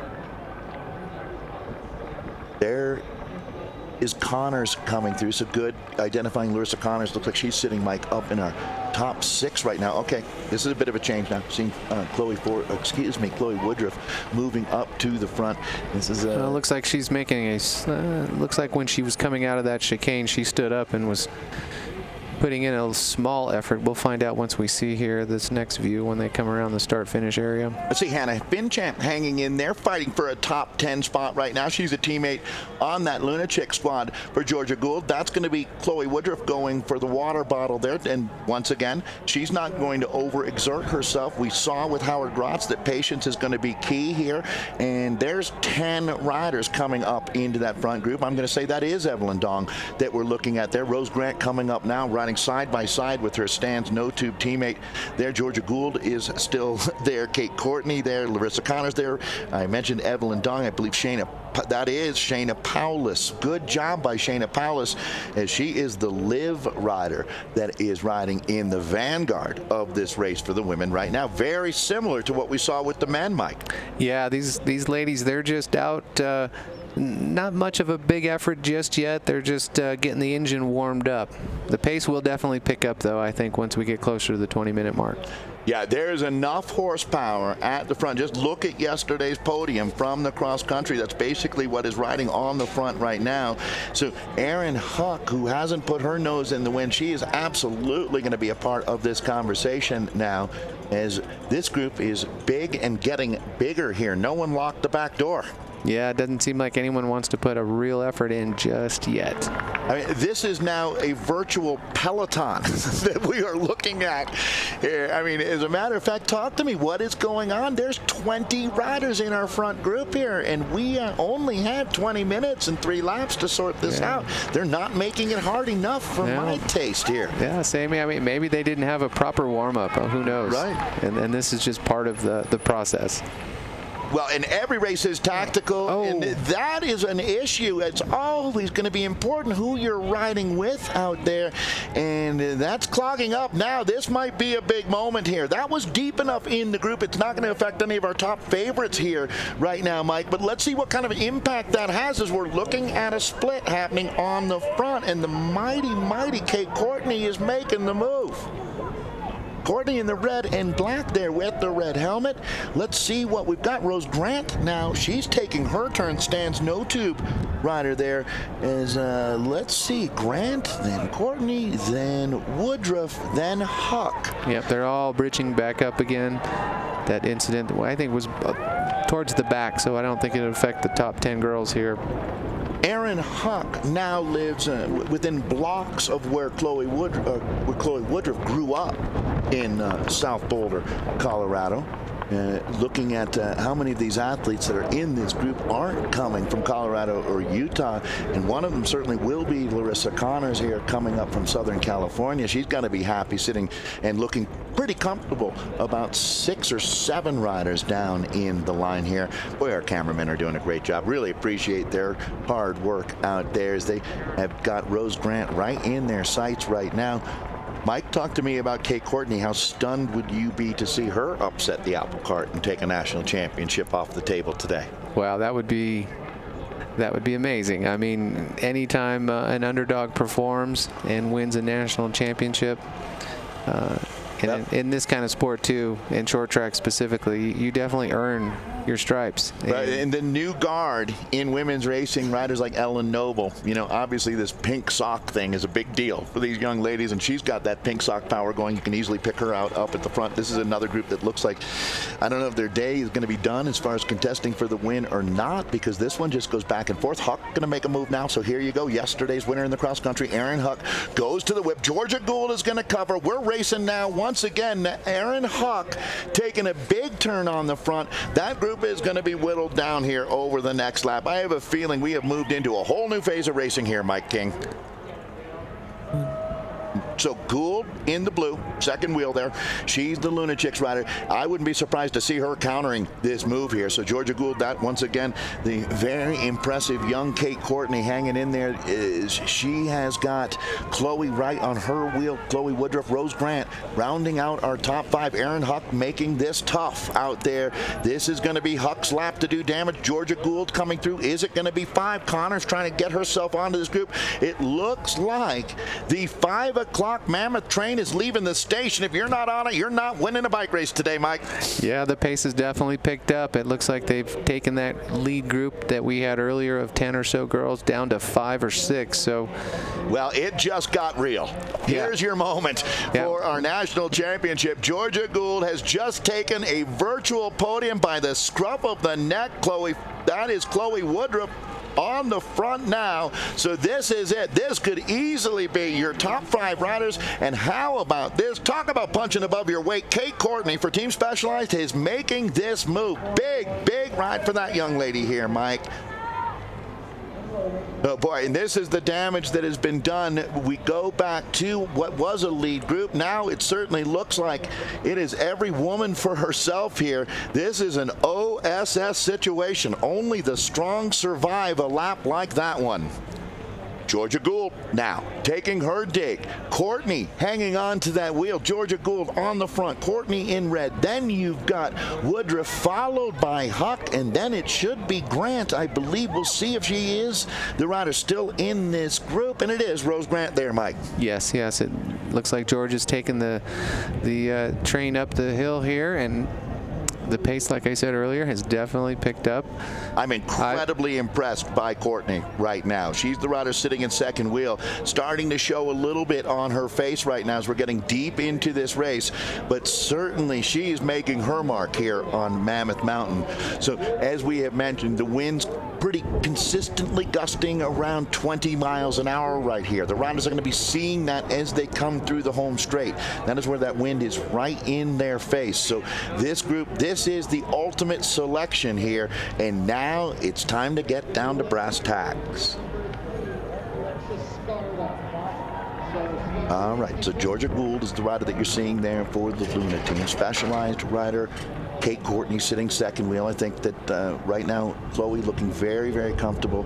Chloe Woodruff third wheel. Erin Huck, yesterday's winner in the black for the Scott team, the Scott Three Rocks team, sitting fourth in this group. And then Rose Grant looking very comfortable, not in trouble on the back of this 5-rider group, Mike, but it's only a matter of time until they throw a hand grenade in the middle of that group here. Yeah, those 5 girls definitely look comfortable right now. They are the 5 that will, one of the winners will come from this group. Well, and as I said, Grant was comfortable. She's getting tailed off a little bit there as about halfway, a little more than halfway into the timed portion for our women, just like the men, 20 minutes and 3 laps of racing. So the first time that those lap cards come out, they're showing a 3. I think I'm seeing a move going up. Yep, Chloe's going to make a run at it here. And Boy, so much looking around, so much inventory being taken in this group. Mike, I'm telling you, it's only a matter of time. Like a ticking time bomb, this one's going to go off. Howard Grotz, just like you had said in your analysis, he really had watched how it was playing out in the last few laps and chose his place perfectly out there. Yeah, I mean, I think we're going to see the same strategy with the girls. If someone's going to go, they definitely want to go before they enter that chicane section, before they make the last right-hand corner down to the finish line area. Boy, I mean, for people who haven't done short track racing, Mike, how much is drafting coming into play out here? And it's certainly not as much as some of the high end in the road, but it's more than you see in a normal cross-country race. Yeah, you know, there's a headwind at the start-finish area, so, you know, if you're third, fourth, fifth back, you're definitely conserving less energy than the rider out front. So, you know, it'll be interesting to see. You have to be incredibly sure of yourself to be attacking the race with more than 2 to go. Even with 2 to go, you have to really be believing in your chances. We've talked about, in order to win at this level, you have to risk losing. I don't care who you are. You've got to take chances. You don't sit back and let race wins come to you. You go out and get them. You have to make it happen. And all 5 of the riders up in this front group realize it. But when you look at a rider like Kate Courtney, this has almost got to be an out-of-body experience looking around riding with this group now. Now, Kate Courtney's not coming out of nowhere. You don't ride in this group just showing up off the couch. She's done her work. She deserves to be here. But she is now in the rarefied air of riding with America's 5 best short track racers. And for that matter, you're looking at basically America's 5 best cross-country racers as well, minus Leah Davison. Right, right. Yeah, if you look at Kate right now, she definitely looks comfortable sitting on that wheel. The pace has slowed down a little bit, as you can see. Let's be honest here. Are there really team tactics, or is it every woman for herself? Can Chloe look to Rose and say, make it hard for me? I don't think so. I think Rose is racing her own race. Yes, they both love stands, no tubes, but other than that, they probably share dinner and some lifts to the airport, but I think it's pretty much all you, isn't it, in this sport? Yeah, absolutely. I think these girls know that, too, and it... They both are lucky enough to share a great supporter of women's racing, and it doesn't go too much further than that, I would say. I mean, let's just be honest out here. It's not like you're going to get tag teamed here by stands, no tubes. I wouldn't think. Although I will admit, Mike, it's possible that I'm wrong, but I don't think so. Yeah, I mean, the 2 girls are out front right now, so... I'd love it if they completely prove me wrong right now, but obviously it's Woodruff coming around her team, well, her virtual teammate Mike and I just discussing what that really means in this sport, as she's not attacking Rose, just lifting the tempo a little bit more. Chloe, obviously with this cross-country fitness, she's going to be heading to Rio, and she's got the depth to be able, I mean, one of the riders that clearly can do a long-range attack here would be Chloe Forsman, Chloe Woodruff. Forsman, her name before Chloe was married. We look at Olympic bronze medalist for the Luna Chicks team, Georgia Gould. But right now, Georgia Gould having to close down a little bit of a gap to, I mean, right now, Chloe looks incredibly comfortable. Yeah, she does. She looks very comfortable. And out of this group, the most of all, to me, if I had to do an analysis here, I would say that Chloe's the woman to beat out of this group. And look at the long discussion she's having with Rose Grant. Maybe I am wrong. Either way, they've got 2 in the top 5 at worst right now. As you're looking at a virtual rolling podium, Mike, let's identify the riders for everyone joining us, and thank you to VW for helping make this coverage possible. It's great to be here at Mammoth Mountain, as that is Olympic bronze medalist Georgia Gould, multi-time national champion in both this discipline and the cross country. And then your breakthrough ride, certainly Kate Courtney there for Specialized. She's in red and black, second wheel. Now Chloe Woodruff is third wheel. Aaron Huck in the white and black. Basically those 2 side by side with Rose Grant, also the stands no tubes team. She is sitting 5th wheel here, and that is your winners group, no question, Mike. But now, once again, what do you think? Winner come across the line alone? Small group? Oh man, or this entire group? It's really hard to tell at this point. I mean, you know, you see some girls, they're pushing the envelope a little bit and they get a short effort, and then as soon as they get to the start finish area, they just sit up, and then they you know, the group ride starts, and it's anyone's call at this point. I actually want to see someone go on the attack. maybe right after this chicane, and then try to hold it all the way down the first start straight finish area. It would be fun to watch. There's no doubt about that. I mean, who knows what is going through their mind out there right now as we look at in blue. That is Georgia Gould, certainly the most experience in this race underneath that helmet there for Georgia. And she now taking her turn on the front. They're not all that far off. I think they're going to get I'm going to guess 5 more total laps of racing the way the timing is working out here on this. It'll either be 4 or 5, Mike, because we're getting down to the business end here at VW's USA Cycling National Mountain Bike Championship. These are the women out battling for our National Short Track Championship. Now, this is where they hit the wind on this home stretch, and then they start working their way up this climb that takes all of our riders around the beautiful lodge that they have here in Mammoth Mountain. World-class facility here, and certainly as we have enjoyed a week of racing, we got one more day to go tomorrow. As you're looking at the enduro for all of our categories coming up. Is now let's set the table. One of these women is going to be claiming our 2016 National Short Track Championship. How can I not pull for Kate Courtney at this point? That's one of the things. There's been a theme at this year's Nationals, Mike, has been breakthrough rides. And I'd love to see another one coming out of this group today. I mean, if you look at it, Georgia can go home and always know there's an Olympic bronze medal waiting to say hello. And Chloe's going to be heading down to Rio. Kate Courtney's got to be living a dream here, like many of us here in Mammoth. Erin Huck's going to be nearly impossible to beat, though. Ultimately, it's Huck to me. Yeah, I mean, I can't make a call at this point. Everyone right now is riding really smooth. We saw Georgia leading that last lap, and then now she's sitting in the back. So there's no real tell here, is there? I mean, it's not. I mean, does Chloe to me look the most comfortable out there? And she still does. And looks like we got a no. Yeah, I mean, nobody wants to fully commit to anything out here. It's like high school prom, Nobody's all in on anything here. We got a lot of options to look at, and this now is going to be a group of 4. Well, it's still 5, although Rose Grant coming back up here. You're right, Mike. I mean, you look at Georgia Gould. She goes to the front, takes a half-lap pull, and then she's at the back and letting little gaps open up. And Georgia with so much experience out here. When you look at her race resume, it's really unparalleled. When looking at the rest of the field here. Georgia has had, much like Todd Wells, one of these incredible careers, not just long, but very fruitful. Throughout the years, there's been very little downtime for riders like Wells or Gould. Huck to the front. Oarsman not going to play around with that. These two will know each other. This entire group, very, very familiar with strengths and weaknesses. Sometimes, Mike, you don't win by playing to your strength. You try to play to your the weakness of the riders you're trying to beat. Yeah, that's absolutely right, Dave. And these girls right now, oh man, it's really hard to, no one wants to take the lead, and everyone's been up front at least once, maybe with the exception of Kate. She's been always in the 2nd or 3rd spot. Which is pretty much perfect. Yeah, but it looks like the pace is going to pick up here. Will she be able to go when they're really throwing down? Because that's coming.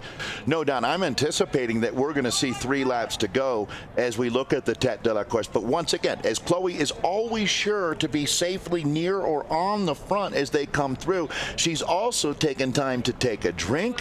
I mean, the ability to take a drink at this point in a short track race is pretty amazing, showing you that Woodruff is feeling it right now. And looking at, there's Kate Courtney in the red and black. It's going to be incredibly interesting to see what she does with the final part of this race here. Yeah, the pace is dropped down quite a bit, and basically what I believe what they're doing is just saving their breath and loading up the bullets, because they're going to have some hard efforts here. I think we have 3 to go. I believe you are correct, and we'll confirm that, but I would think, Mike, that every rider in this group has got a plan now, and it's going to be interesting to see who's the first to start executing on that out here. If you had to guess, who do you see attacking first out of this group? I'll just take mine first and say it's Woodruff for me. Yeah, she seems to be the most aggressive of the 5, but you know, when they do roll around to the start-finish area, she sits up, takes a drink. Yep. She's not interested in doing a sprint effort towards the finish line unless it's going to be the last lap. Erin Huck yesterday at this altitude dropped every single one of the women in the group that she is with right now. Hard to overlook that. Right now, as I would think that Huck, if I were Huck, I would be looking to counter. I would be just praying that Chloe attacks and try to counter over the top of that for my race-winning move. That would be my ideal situation, I would think. Either that or Gould, one of those two. Yeah, it's going to be whoever with 1 to go. You're going to see a big effort on that back straight to try to find some separation, and then they'll look over, and if they can't make a gap, then they'll sit up and they'll regroup again. I'll be surprised. And there it is. We're seeing that attack going from Georgia Gould. This is your all-in move that we've been waiting for here on Mammoth Mountain. 2 to go. All right, pushing all of her chips into the middle of the table is Georgia Gould out of Fort Collins, Colorado. If she doesn't win this one, she's going to die trying. So Georgia Gould went into the bank. She's got the money, and now she's in the getaway car. Yeah, absolutely. If you notice, she was sitting off the back for those last 2 laps. Boy, that quick look, that's it. That tells me it's game time for Georgia Gould. She is now just turning the screws on the front. Mike, let's see who's picking up the chase. What do you think? Oh, it's Courtney. Kate Courtney leading them through. Now Kate Courtney's going to acquiesce because, they've got a problem. Georgia Gould making a run at it from way, way out. So let's watch that gap here now. So picking up Georgia Gould on the front. Let's see if this gap starts growing. It is growing, Mike. Yes, all right. that could be the move of the day. All hands on deck. Here comes Chloe. So you can see Woodruff now realizing the danger of this one, as she has been teammates on Luna going back in her career a few years ago. But she knows all about what Georgia has got up her sleeve. So now it is going to be Woodruff, then Courtney, then Huck, then Rose in that order. Let's see, what do we got out of Georgia as they come? Oh, that's a decent effort. Certainly looks like the leg speed is good. She's got the elbows out, the head down. That's the Georgia Gould that won an Olympic bronze medal in London in 2012. She is hyper motivated here now. Let's see if we can see. They're seeing 1 on the lap counter. This is it. So Georgia Gould attacking on the penultimate lap, and we are now down to it. The last lap underway here. Yeah, the rest of the girls couldn't really form any kind of chase. I think Georgia's got enough in the bank now. It's going to be Huck, it looks like, is the final rider trying to bring her back. Last lap heroics underway. Now, this will have the American mountain bike community smiling. A Georgia Gould win is a good day for a lot of people in this sport. Erin Huck is definitely bridging up. Oh, it's not over. No, and Huck looks like she is going to make contact, and I think it'll be only Erin Huck. As you can see, they make their way up. This is the high point of the venue now as they go right through our expo area. No time for a bonk breaker bar now as Georgia Gould and Erin Huck, it looks like they might lock horns here, Mike. I think you're going to see these two kicking to the line. A very reduced group of 2. Yep, there she goes. Huck trying to take that inside line here. So Georgia Gould with motocross experience as well, but she does give up the front of the bike race. The new tête de la course is Erin Huck, our cross-country winner yesterday, looking to go back to back. This amazing ride from the Scott rider Huck. It's Gould, then Kate Courtney, Rose Grant, and we have lost Chloe Woodruff. Not seeing Chloe coming through. Erin Huck is going to do it. Your back-to-back winner here as your now short track national champion out of Boulder, Colorado, riding for the Scott team. A definitive week of racing here in Mammoth. Georgia Gould deserves a ton of credit. She lit the fuse, but ultimately Kate Courtney takes bronze behind Gould. Rose Grant coming through. This is concerning. Now, as with the Olympics coming up, we have not seen Chloe come through, and well, positive thoughts, Mike. That's all I'm going to say. Yeah, right I think once she saw Erin and Georgia take off, I think the rest was history. So there was really no reason for her to put in a hard effort. Bigger fish to fry a little bit later in the summer. Yeah, I mean, let's face it, that's a pretty big event down in Rio de Janeiro. Oh, absolutely. Well, congratulations, Erin Huck. Talking about living a dream here on Mammoth Mountain. As, it doesn't get much better than what she has just accomplished here.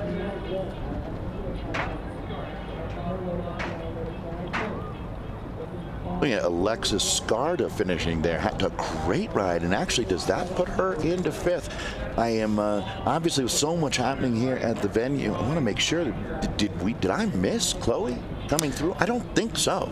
I think the camera may have missed her as she was coming through. Let's hope that is the case. That's going to be Amanda Nauman that we're looking at, the 2-time Dirty Kansas. I don't have to get you out there at Dirty Kansas. 200 miles of dirt, gravel road. They have a blast. Certainly a thing. So, Colt will be down there once again. Colt McElwain. I don't know if there's anybody who loves short track racing or mountain bike racing more than Colt. He is a true blue supporter. He's with Ride Biker, and he's somewhere down there in our venue. As we talked about, Mike, you have got to give these athletes at least a couple of minutes to catch their breath after an effort like that. As Erin Huck, her brain probably hadn't seen oxygen for about 2 minutes when she came across that line. Yeah, that was a spectacular effort. I mean, even not even kidding. Things like you start to feel the numbness in your extremities when you make these kind of efforts, the tunnel vision. I mean, that's a real thing. I don't know. I'm not saying that she was experiencing it here, but these kind of efforts where that's really what it is, Mike, is your brain just isn't getting any oxygen. Yeah. And it starts making decisions about what it's going to shut down just to, pretty much it's like, well, we've got a limited amount of power here. Let's just run the heart and the brain. Right? I mean, we'll turn off the eyes and the ears even. Yeah, great strategy on her part as well, as we saw with the men. The tactical move came just before the little switchbacks up top, and that's where she made the move.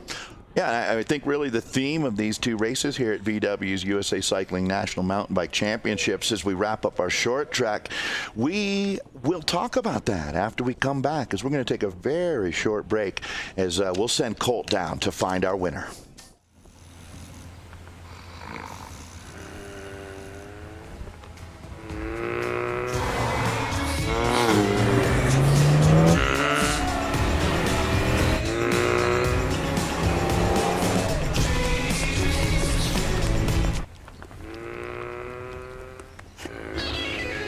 The turbocharged dream machine, the Volkswagen Golf GTI. Named one of Car and Driver's 10 best 10 years in a row. Thank you for nearly killing me, because that's how I learned to live. Thanks for the fire in my heart. Thanks for giving me a chance to serve my country. Again. I stand on big shoulders.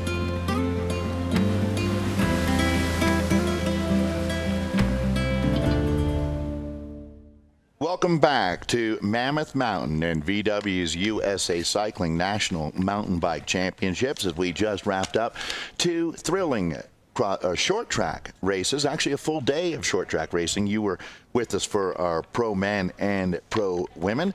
Mike, I want to go for a bike ride. How about you? I can't wait to go on a bike ride after seeing this exciting short track action. I'll send you out with that guy. You guys can have a blast here on Mammoth Mountain. I'm going to throw it to Colt McElwain. He's with our winners.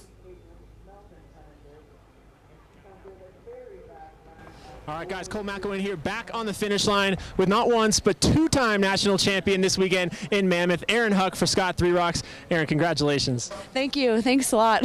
Tell me about that race. Very tactical as we expected. 5 women in the front. What was the difference for you there in those last laps? I'm feeling pretty worked after yesterday, honestly, so I just kind of wanted to hide for a few laps and see how I felt, and then decided to, try a few things, work on the front a little bit with the 5 women that we were kind of rotating through, trying to keep the pace high. And I was thinking, well, I might as well, started thinking about my finish strategy, and actually Georgia executed my ideal strategy when she attacked with 2 laps to go, and she was able to stay off from the front, but with 1 lap to go, I decided to try and bridge up to her, and was able to get up to her, and then along the top was able to sneak around before the descent, figuring that was kind of the virtual finish line up there. So made a move and was able to get away. So to win a national title, I mean, this is one of the highlights of anyone's career. Was there a moment where it finally sank in, or are you still kind of just riding that high from yesterday? Yeah, I still can't really believe it. I think I was really close last year. Chloe won. The 2 of us went in for a sprint, so I tasted the bittersweet taste of what it might be like to win, and this year to actually pull it off, it hasn't really sunk in yet.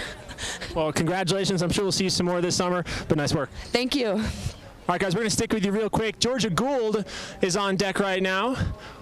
Our silver medalist today with that big attack from 2 laps out. We're going to bring Georgia in here for the Luna Pro Team. Georgia. Hey.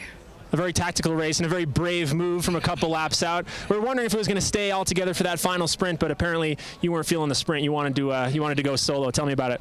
Yeah, this course is just it's not very selective in terms of there's no big climb or anything, and it was really windy out there, so definitely hard to get away.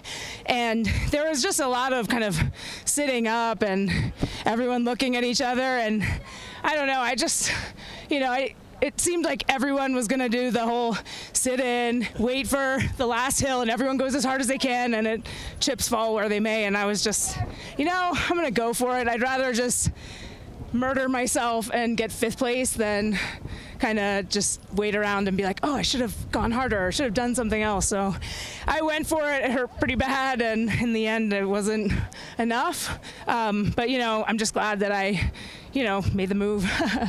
So I saw a lot of questions online today about tire choice for a race like this, where there's a lot of pavement, it's really high speed. How much thought went into that? Because it's also very loose out there. Tell me about just equipment choice for the day.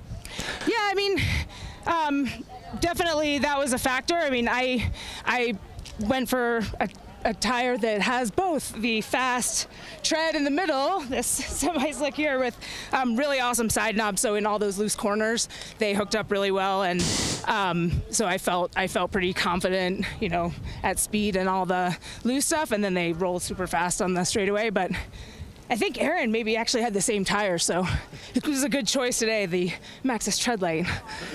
Awesome. Well, congratulations, Georgia.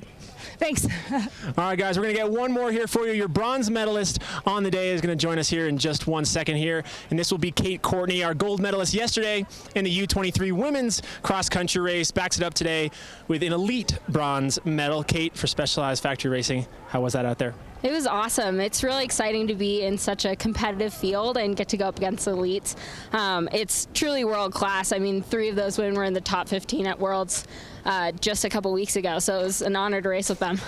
How different was it yesterday for you being in that U23 race? I know you spend most of the year, obviously, racing amongst the other elite women. Is it different to line up with the U23s versus the elites? Yeah, it's definitely different. There's not quite as many U23s. I think a lot of the serious racers, upgrade, race elite, and so it's a little more spread out. So it's exciting to be in a big bunch, really battling for positions, and seeing where those 1% advantages come into play. Mountain bike racers, I mean, you race on courses like yesterday where it's really about fitness 99%, and tactics don't always play a huge part in it. A race like today, it's so tactical. I mean, where do you find that background from? Have you done any road racing or cross racing? Is there anything that lends itself to this, or how do you work your way through those laps? Yeah, I'm definitely learning.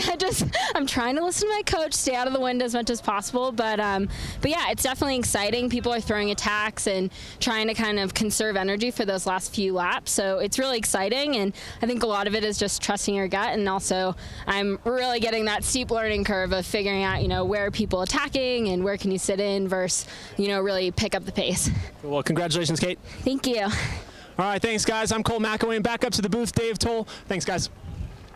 Well, thank you, Colt. And I tell you what, you want to talk about punching above your weight? Kate Courtney, very impressive job. I got to give her credit. She talks about a steep learning curve. Well, she's handling it very, very well. Your thoughts on that, Mike? Yeah, she did a phenomenal job, racing with the elite women. I'm excited to see where her career ends up in the next couple of events, and I think she's going to be maybe a star here. I love her line, I try listening to my coach and stay out of the wind, and boy, I tell you what, keep doing exactly what you're doing, and I want her coach's phone number because he or she is doing a tremendous job out there. So, Mike, one of the things I have loved about being here in Mammoth has been the cross-pollination that happens with all of the different disciplines of mountain biking here. It's either our cross-country crew, and really, to be fair, the cross-country crew and the short-track crew, it's the same group of people, right?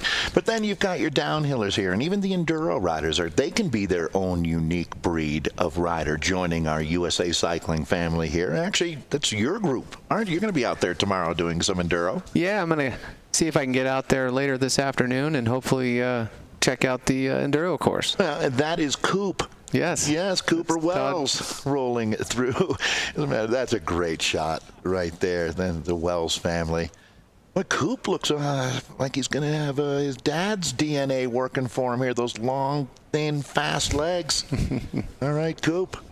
So, yeah, there's a good look at what we have been enjoying throughout the week here in Mammoth Mountain.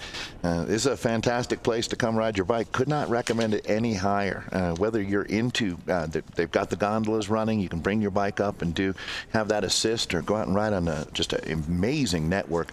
Well, that's what you get when you're 30 years in with mountain biking. Quite a trail network out there. So, well, good luck to you, Mike, but we've got some dual slalom to talk about. That racing all taking place yesterday, but let's go ahead, as that's one of the gondolas that we've enjoyed getting up to the venue. But before we head back down, let's take a short break here, and then we'll be back to pick up more.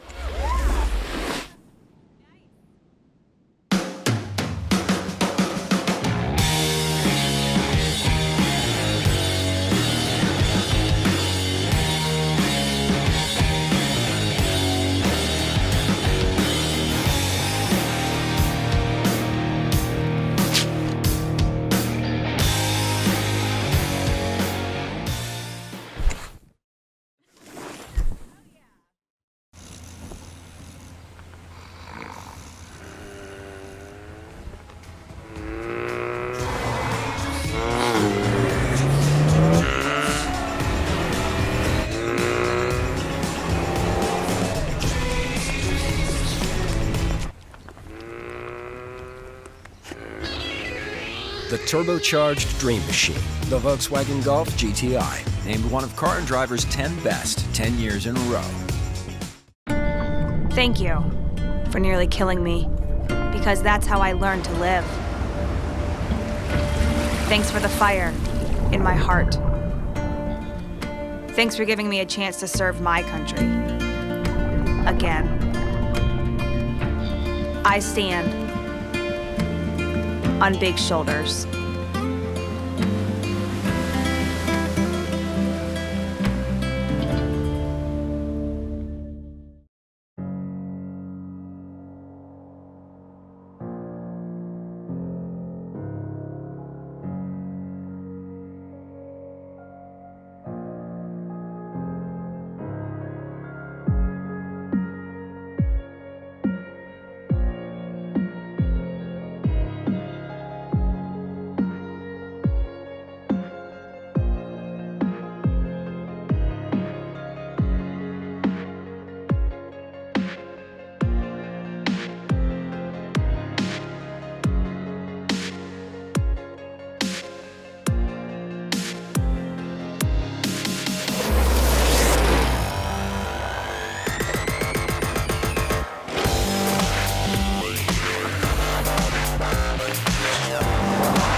Well, thank you again to VW. Tanner Faust behind the wheel there. That's bringing some star power. They shot that just this week here on Mammoth Mountain and giving you a good look at some of the topography that we've had a chance to ride and race on here.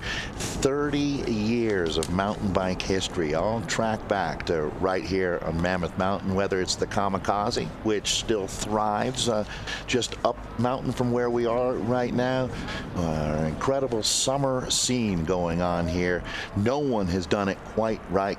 Bill Cockcroft. He's an absolute legend. He's been here working at Mammoth Mountain, helping drive the sport forward. And we're going to have a chance to take a look at what 30 years of history is all about here on Mammoth Mountain. So it's really great to be here in Mammoth Mountain.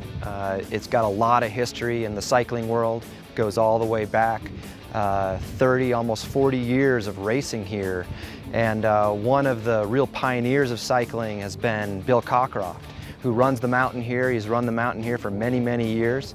And one of the things that he brought to mountain biking was he took what was going on in skiing at the time, a slalom race, and actually decided to do that on bikes. So actually created what we now know as dual slalom in mountain biking. And that was exactly 30 years ago, right here on this mountain. Back in 1986, I was looking for something that was a little more attractive and included the people, where they could be maybe at a restaurant and watching the event or out on the grounds, but they could watch from one place, it could be televised easily, and they could follow the event.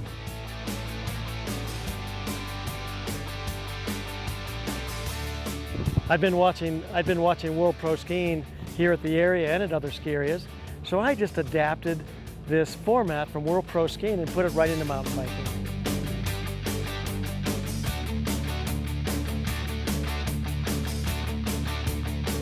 So back in 1986, the very first course was a fairly standard course on flat terrain going around red and blue slalom poles.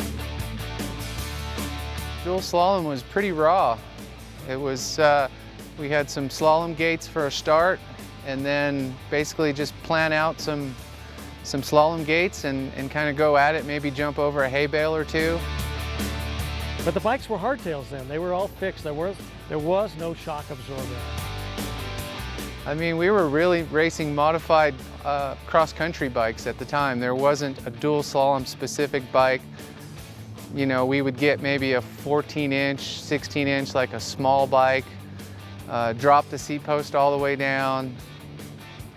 You know, technology has gone a long way since then. Nowadays, we see riders wanting to jump and flow. And as the technology in cycling and mountain biking especially got better and better, so did the courses for events like the dual slalom. The technology has changed. The guys are going faster today in all of the disciplines, considerably faster. Right behind me here, you can see 30 years later, another evolution of the dual slalom.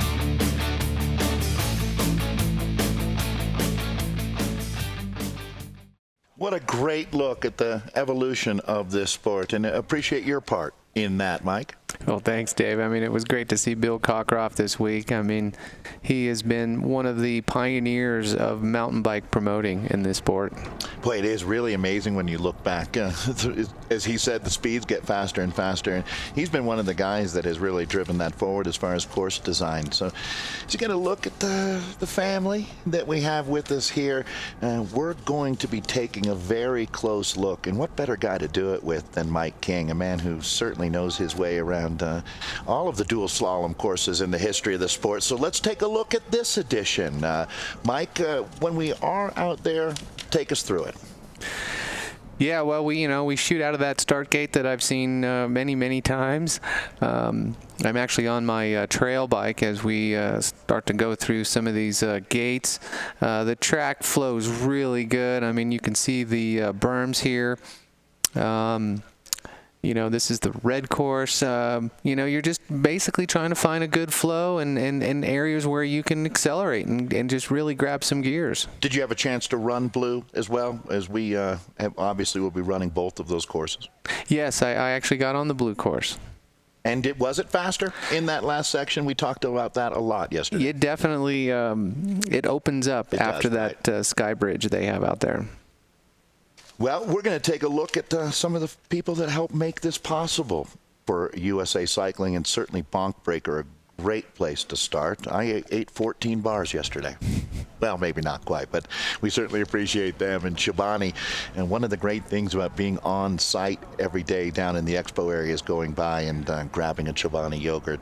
They have done a tremendous job in changing the way we start our day. And of course, Sierra Nevada, more than a few were enjoyed here at Mammoth Mountain this week, as they've been on board for quite a while, and a perfect fit for a great afternoon of short track racing here. And of course, VW. That Tanner Faust ad, it was extremely cool. Job well done out there. So we are really looking forward to showing you what dual slalom is all about. Mike, this is a sport that's on its way back, in my opinion. Your thoughts on that?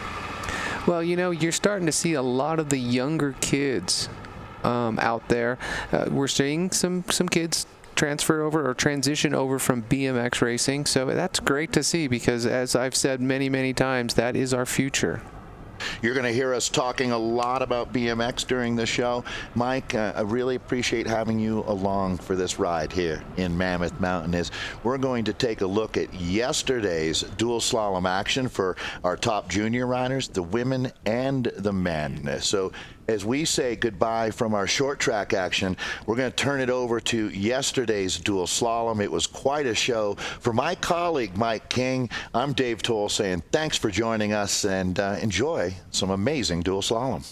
All right, welcome back, everyone, as we continue. Boy, Larry, it's a three-ring circus here at the VW US National Mountain Bike Championships, and now time to turn our attention back to the dual slalom. I know an event that's near and dear to your heart.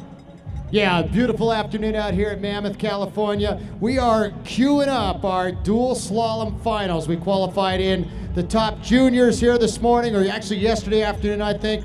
So we have a field of about 16 junior men. We have a field of 16 pro men, including multi-time U.S. National Dual Slalom national champion Mitch Ropolato, and then we'll have a field of 4 pro women that we'll bring into the show a little bit later on here this afternoon. Hey, right now we need all of our junior men and pro men to report to the top. We're going to do these round of 16s first, Dave. Well, we are locked and loaded. Big time bike racing back here on Mammoth Mountain. Bring it on. Mammoth Mountain, no stranger to great dual slalom courses, and as I look up this hillside, once again, they have outdone themselves. It looks fast, it looks furious. Well, in a moment, wanted to mention Sierra Nevada is up and pouring now. So don't be shy. Great time to have a cold Sierra Nevada. They're out of beautiful Chico, California. We were talking with Mike about Chico just the other day. What a great place to live and ride your bike as well, and a tremendous partner of USA Cycling. So as I said, it's Sierra Nevada time here at VW's USA Cycling National Mountain Bike Championship. So let's party a little bit. Go get yourself a cold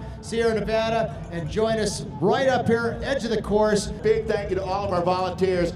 And Mike King has been working closely with the water truck up there. He's been in constant communication with the guys, and I'm sure Mike will be relaying our thanks to them as well. They've made a great track for racing here, Larry. So it's not just the pro men that we're talking about. We have a very strong group, as you mentioned. Let's really pay attention to that 15-18 group. That's the future of this sport. And I really think, Larry, today is a launching pad for dual slalom. So it looks like we got them lined up on top of the hill, and it's a pretty simple formula. Our riders yesterday went through a qualifying process, and we eliminated a few riders out of the pro field, but in the junior field, we didn't quite have enough to get to a full field of 16. But the way this works, they are not racing the clock for time anymore, Dave. They're racing for a differential, and I'm assuming, let's check with our timer, Chris Riddle, that the maximum differential here today is going to be 1.5 seconds. That's all I've ever known, Larry. Have you seen them use? different marks than 1.5? Well, obviously you have, if you're asking. You've done thousands of dual slaloms in your career. Absolutely, and it all comes down to the length of the course. We've had races over the years where the course is only 16 or 17 seconds, so a 1.5 second differential would be way too much. Right. It makes absolutely no sense. And some other courses, especially with amateurs, like at the Sea Otter Classic up at Laguna Seca Raceway in the springtime, it's a 50-second course, so almost 1.5 seconds isn't enough for the amateur riders. But riders will be loaded into different gates. You look up the course, you see a red course and a blue course. The fastest seated rider will be on the red course, and the slower seated rider will be racing on the blue course. They'll make a run down the hill. The first rider to get the finish stops the clock.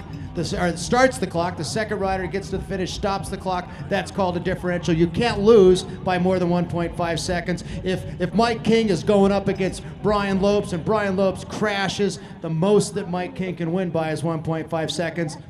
Right, Mike? No, look, Mike's. You won. You won the heat by 1.5. So actually, Larry, we had a few riders come back from a 1.5 second differential out here. Not many, but Mike and I saw it a couple times when you've been out with cross-country races. A lot going on here on Mammoth Mountain.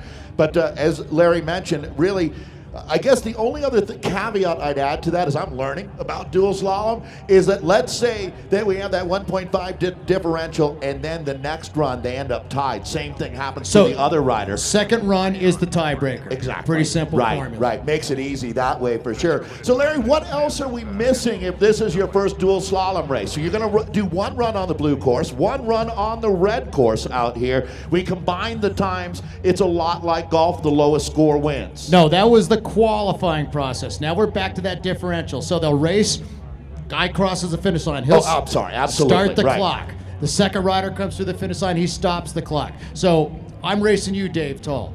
You beat me, which is the way it would be here this afternoon. With my weight, when I'm carrying, we've acknowledged that would happen. But you beat me by 0.9 of a second. We're going to go back to the top of the hill, switch courses, because sometimes the courses aren't exactly even. You roll a marble out of the start and they stay on track. One course usually is a little bit faster than the other one. So we'll switch courses. It's up to me to make up that time. It's a double elimination process, or I'm done racing and you advance. So as we come up on 30 seconds to start here, Larry, I think we've identified the blue course is the course that you're talking about if we were going to race some marbles here. But we're not racing marbles as we are locked and loaded. Big time bike racing is back here on Mammoth Mountain as we get ready for our VW USA Cycling Mountain Bike National Championship in the beautiful discipline of dual slalom. It is on like Donkey Kong. I was waiting to hear that.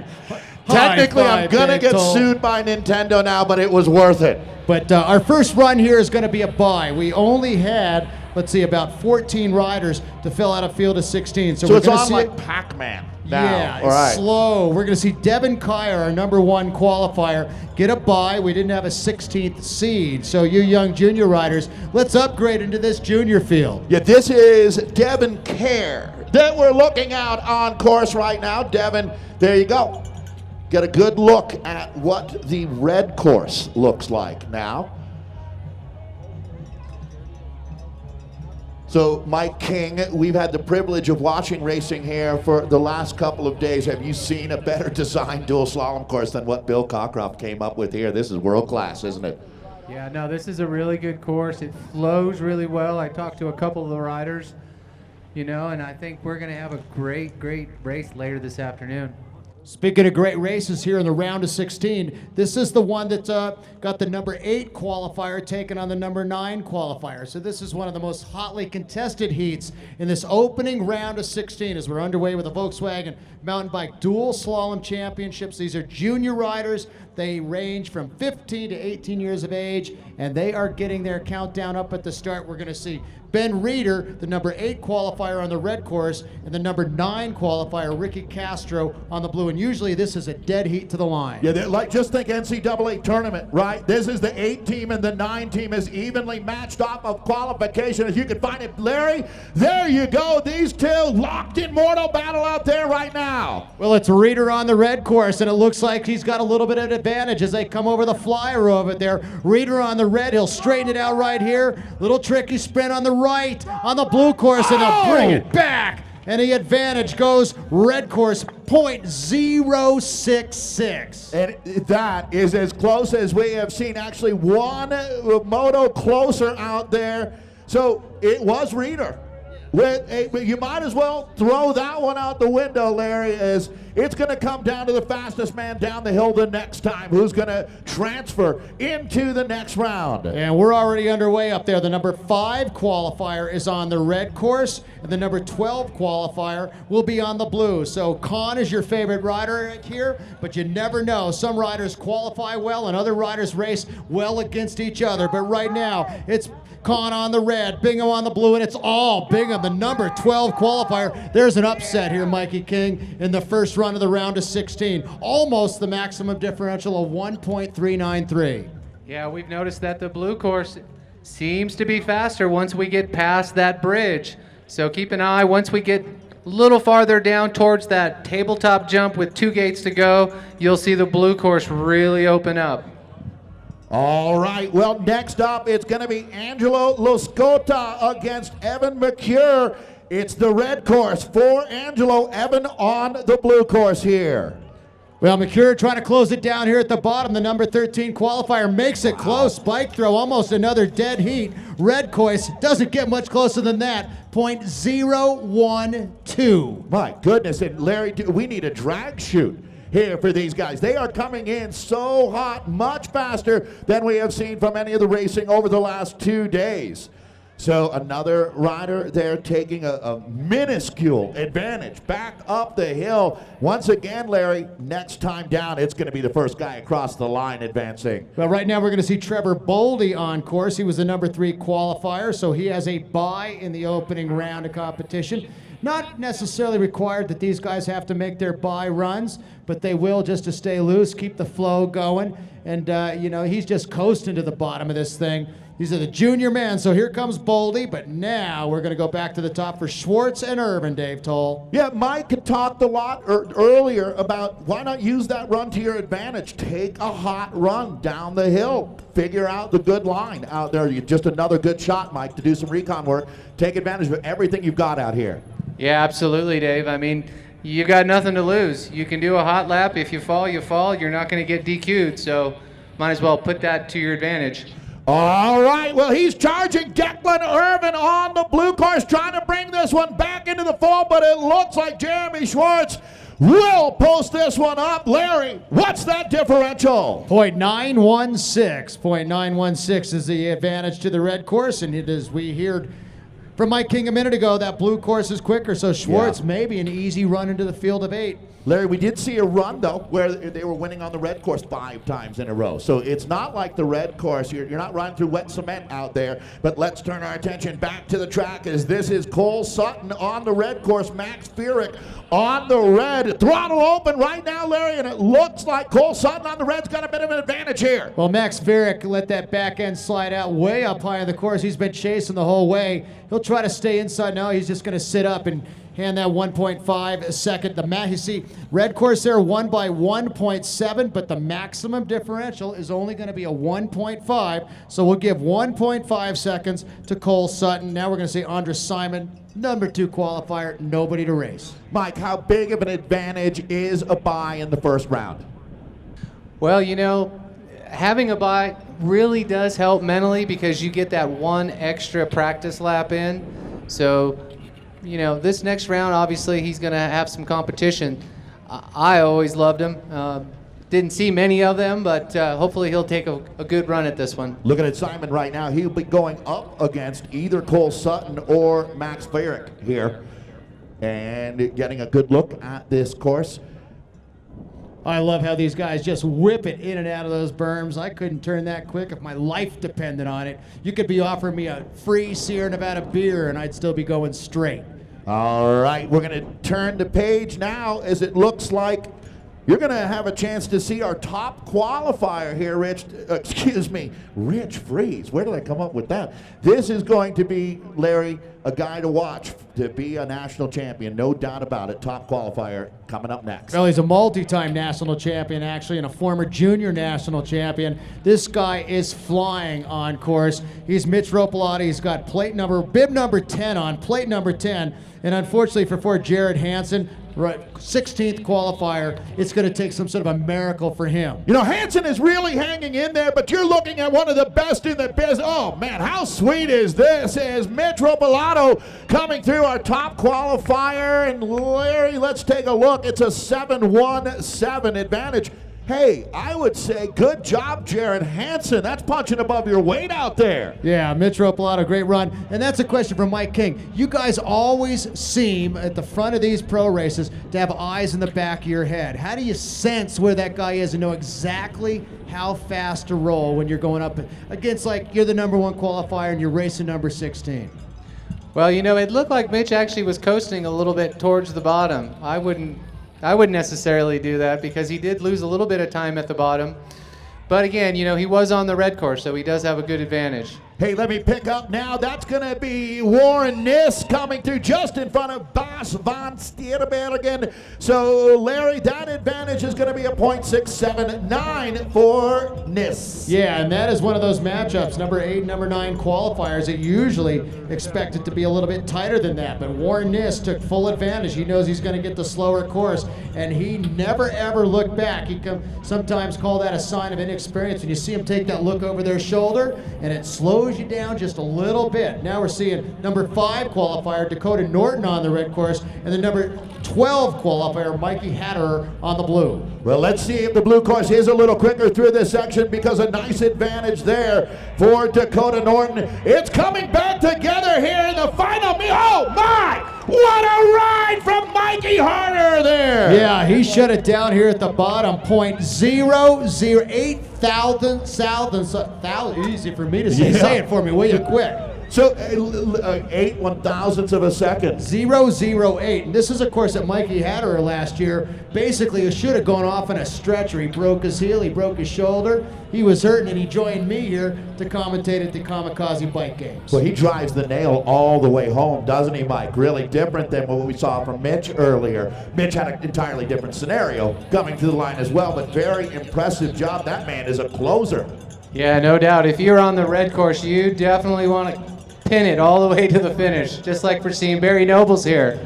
All right, we're going to stay on top of things here now, as that's going to be Barry Nobles coming through. So 9-2-3, the advantage for Nobles. He was on the red course. Jonathan Buckle on the blue course. And now, Larry, we look and we see as we work our way through the middle part now, this is going to be Joey Forresta. He is our 3rd-ranked rider going up against Cayman Benetti here, as this is 3 versus 14 for our pro men. Well, Forresta's a former junior national champion, racing up with the pros right now, still pretty young out there, number 3 qualifier, and he is chasing a little bit, flicking the back end of that bike through this bottom section, and now he gets to straighten it out. Advantage. Oh! His foot came off the pedal. The GT rider struggled at the bottom, and Benetti comes through with a .338 second advantage. What a little bit of a mistake for the GT rider. And it's still close enough. That one could go either way. Good call, Larry. 3-3-8, the advantage for Cayman Benetti there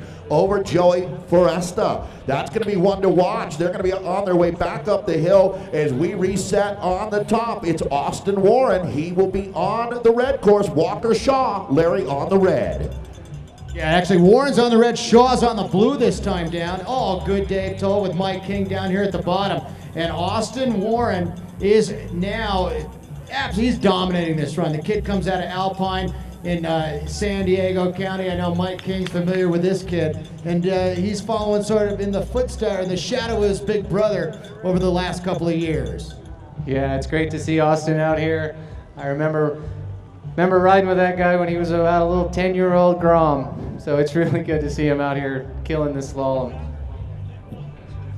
1.059, the advantage going to Austin Warren, as we now have Luca Cometti coming through with Cameron Zink now. It is Cometti on red, Zink on blue. Well, the big thing here, you got Cometti on the red course, but Cameron Zink last year, 2 years ago, set a backflip world record. Remember, live on ESPN, what was it, like 107 feet right here in front of Canyon Lodge? But he gets here first, so Cam Zink looking strong out there, wins by 1.208. All right, another legend coming up here on the red course. It's Kyle Strait going up against Dylan Crane on the blue. I don't know if there's a man pedaling bikes today with a better reputation than Kyle Strait, Larry.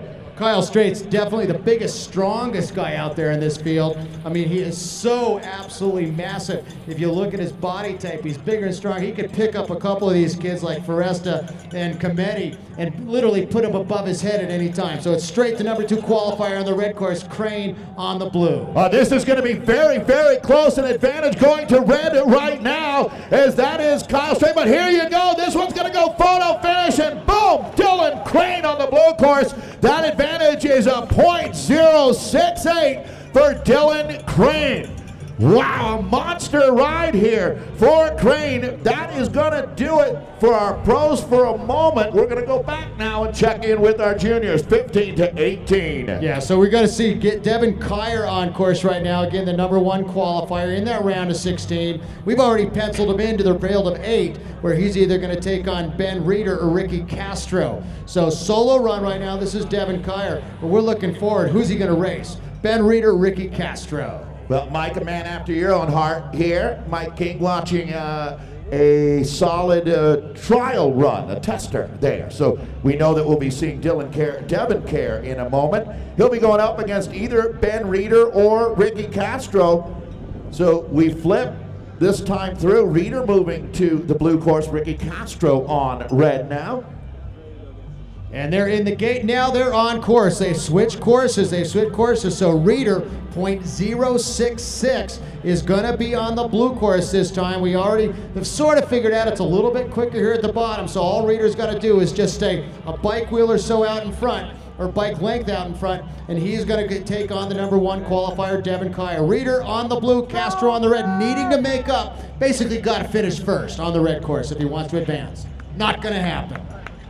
So it will be Reeder transferring here, as we now look to David Kahn moving over to the blue course. Bryn Bingham on red. And Larry, how did they run it last time down? Well, David Kahn on the blue course is going to need to make up almost the full differential. We haven't seen a crash yet where you are awarded that full differential, but Kahn on the blue course this time needs to make up 1.393, and they're underway. He's got a little bit of a lead as he comes through the midway portion of this course. Elbow to elbow, handlebar to handlebar. They're only about 3 feet apart at 28 miles an hour. Boy, and Kahn with a small advantage, but that has changed very quickly here.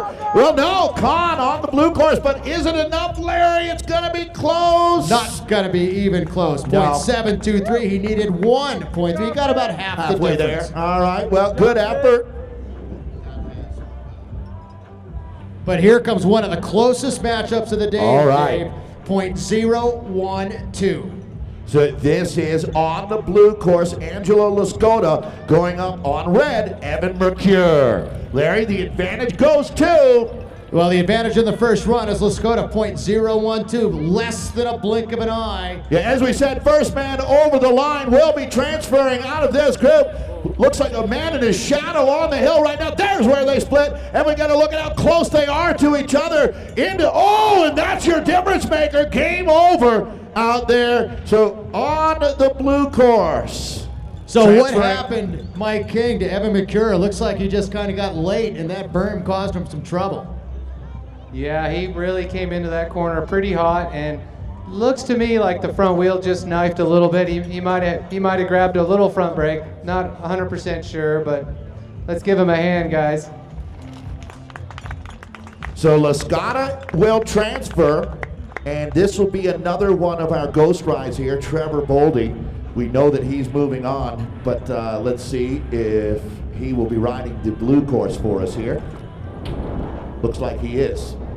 So this is Trevor Boldy, who will be looking to face either Jeremy Schwartz, or let's talk about that one now, Larry. Declan Urban and Schwartz, what their difference. Oh, wind's picking up here.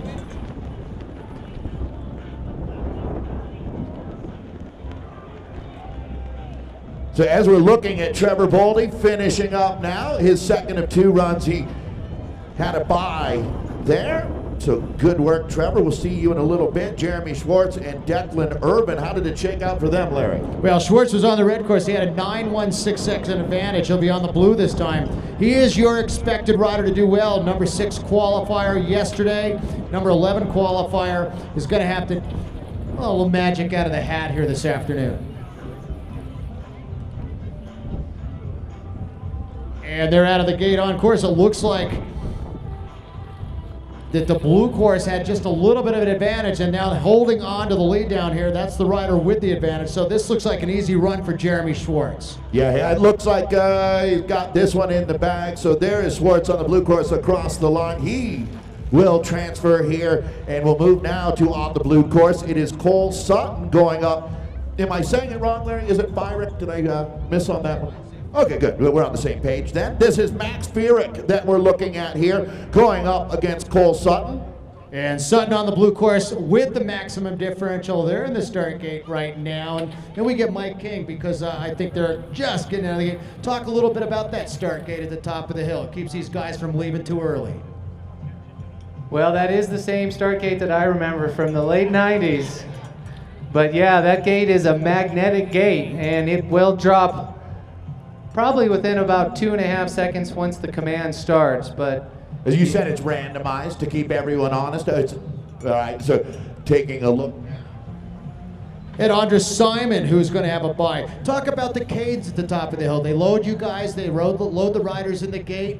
There's a process up there. Yeah, there's several different ways the riders can line up. Some like to line up actually on the gate with their tire up against it.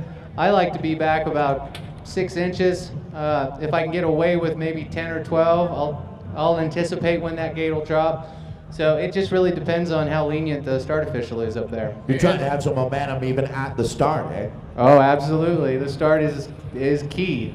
And what's the starter say to you? Are your racers ready in the red, racers ready in the blue? That's exactly it. Once they clear the course and they make that command for left side, right side, or red, blue, it's game on. You're looking for shadows. You're looking for somebody to make that elbow flinch. You know the gate is going once that elbow moves. I mean, those are some of the tricks of the trade, I assume? Yeah, there's a couple of tricks. But you're not ready to let those go. Indicators, right? Hey, that was Simon coming through there, so he knows he's going to be advancing. And we're turning the page, Dave, to the pros. Rope Lotto, our number 1 qualifier, is underway up there. He's on the blue course. 7-1-7 over Jared Hansen. Jared Hansen, as we said, he was freewheeling across the line. Now you're looking at him. Look at that. That is just poetry in motion right there. World class right now as transferring, no doubt about it. Mitch Ropalato there will move on. That's beautiful out there, isn't it, Larry? When you see these guys who really know their craft, it's just a next level kind of thing. Yeah, so Jared Hansen's eliminated. Remember, they went back up. They switched courses. Hansen had to make up the disadvantage. He wasn't able to do it, so he is done racing here this evening. Bas van Steenberg is going to be on the blue course. He's the number 8 qualifier. He needs to make up .679 to warn Nis on the red, and they're already on course. All right, so as Larry said, Nis is the man in the driver's seat right now. Things very even at this point, so it's going to take a big move from Boston. That is a big move, Larry. Is it enough? I think Bas van Steenberg easily does it. He needed to make up. Bas van Steenbergen needed to make up .679. We go to the clock. He wins by .964. So Warren Nis will be done here this evening. Van Steenbergen will advance, but guess what? He's going to take on a lion by the tail in the number 1 qualifier. Well, and now we know, Mike, for Larry, 0.2 of a second is considered easily advancing. Larry operates at a high level over here. I tell you what, sharp eye, Larry Longo. Okay, that moves us now back up the hill. It's Dakota Norton on the blue course, Mikey Haderer on the red. Difference coming in, Larry. 0.008, 8,000ths of a second. Haderer has been injured the last couple of years on this course, but right now he's got to get it going on the red. It looks like Dakota Norton is all over it. Haderer has made a mistake, so this is going to be Dakota Norton's spot into the top 8. Haderer eliminated Dakota Norton into the quarterfinals. All right, right in the middle point of our pro run here. This is Barry Nobles. Barry on the blue course now. Jonathan Buckle moving over to the red. And Larry, who took the advantage out of their first meeting? Barry Nobles had the 0.923 second advantage, the number 4 qualifier. Going to be on what is the slightly quicker course here at the bottom. So it's Nobles on the blue, Buckle on the red. The number 13 qualifier on the red course has got to charge right now. Take a couple of chances here and see if he can force Nobles into making a mistake. But Nobles just running well on that blue. This is all Barry Nobles. Yeah, the throttle's been open for quite a while here for Nobles, and he is done and dusted as Barry Nobles getting it done here, moving us as we work our way through our pro field. The talented multi-time national champion Joey Foresta going up against Cayman Benetti. And Larry, how did this one shake out? This was close. The little bit of a Cinderella upset in the making potentially. As the number 14 qualifier, Cayman Benetti, 0.338 over Foresta. But Foresta's on the blue course. They're on course. They come ripping out of that first right hand. I call those banana berms, as they just get about 90 degrees horizontal and they charge towards the middle of this course. It is all Foresta on the blue course, starting to assert himself a little bit. Yeah, he really is starting to roll away. Let's see what we're going to have into the finale, and it's going to be all Joey Foresta on the blue course as he will transfer now and look to see whether it'll be Austin Warren or Walker Shaw that he'll be going up against. It's going to be Warren moving over to the blue course, Walker Shaw on the red course. Larry, these two had an interesting battle the last time down. Yeah, Austin Warren ended up picking up actually a pretty good win at the bottom, but they were tight until the final couple of gates. So Warren will be on the blue course, or the red course this time. Shaw on the blue. Oh, I got that backwards. Normally for the first time in dual history, I actually had it. Well, let me explain what usually we do. Usually it's blue-red when I look up the So hill. we flipped it. So right. it's like I'm almost dyslexic on this dual slalom course right now. It's more challenging than one would think. All right, so Austin Warren, Walker Shaw, it's gonna be, yeah, no problem for Austin Warren there. He's gonna transfer easily into the next round. Shaw did win that heat, but and, it was not by enough. He won by 0.354, so Austin Warren was just kind of cruising at the bottom. So he will easily advance and take on Joey Foresta. All right. This is Luca Cometti moving over to the blue course. Cameron Zink. Boy, Larry, as you mentioned, that's one of these cycling moments that went viral on the World Wide Web. Cameron Zink, what an impressive cyclist he is. Yeah, I don't remember the exact technical details, but You're talking the double backflip. No, a single backflip. It was literally the landing zone was right about where we sit, 20 feet in front of us, with like a 102-foot backflip, and then like also a big straight air in practice for a world's record as well. Look what happened here, Larry. That is big for Luca Cometti. Well, that was close, too. Cameron Zink had 1.2, and Cometti comes down and wins by 1.3. They need to add a backflip element to the dual slalom. Mike, what do you think about that? Yeah, Super. I agree. I think they should do speed and style. Have you ever done a backflip, Mike? Intentionally? Off a diving board into a swimming pool, and that's about as far as it goes. Not over like a 70-foot gap, 108 feet, Mikey Haderer tells us. 101 feet, we're hearing. Here comes Kyle Strait and Dylan Crane. Kyle Strait on the blue course, need to make up 0.0. Oh, he just coasts. This is the biggest, strongest guy in our field here this afternoon, and Kyle Strait looking good here as he just has eliminated Dylan Crane. So Kyle Strait going into the quarterfinals. So Ropalato will take on Bas van Steenberg. Dakota Norton will take on Barry Nobles. Joey Foresta racing Austin Warren, and Luca Cometti will go up against Kyle Strait in the men's quarterfinals coming up in just a few minutes. Moving into the round of 8. It won't be long until we integrate the ladies into the program here, but this will be the last time that we run just the men here before we, as I said, have the women out on course joining in their national championship bid. Thanks to VW for bringing the USA Cycling National Mountain Bike Championships to beautiful Mammoth Mountain. And Larry, let's hit the reset button again. We're going up the mountain, and it's our junior 15-18 category, and it looks like Devin Kerr has got Ben Reeder on his mind. Yeah, Kerr's going to be his #1 qualifier to buy in the round of 16, so this is the first time he's actually getting to pin it to win it, and it looks like he's riding just fine. Very composed here at the bottom. Yeah, that's Kerr across the line there. The advantage will be an 8.56 for Devin Kerr as they head back up the hill. It's now on the red course. This will be David Kahn. All right, so Kahn transferring along with, that's going to be Angelo Lascata. There we go, Larry, and they are on course. So Kahn, the #5 qualifier, #4 qualifier, Angelo Lascata. So this theoretically should be good here at the bottom, because right now Lascata should be able to straighten it out and bring this thing back just a little bit. Kahn on the red course, Lascata on the blue. We go to the clock. It's gonna be Lascata coming from behind, .247 for Angelo. Oh, that's gonna be one to watch here on Mammoth Mountain. They're gonna be heading back up the hill, as now it's time to take a look at Trevor Boldy. Trevor Boldy will be on the red course with Jeremy Schwartz on the blue course, and they're already racing, Larry. Well, Boldy's the favorite rider here. He's the #3 qualifier. #6 qualifier, Schwartz, is going to be on the blue. So Boldy's on the red, Schwartz is on the blue. Mike King, what do you see coming at you? Well, it looks like the red has got a slight advantage. Let's see if this pans out here towards the bottom.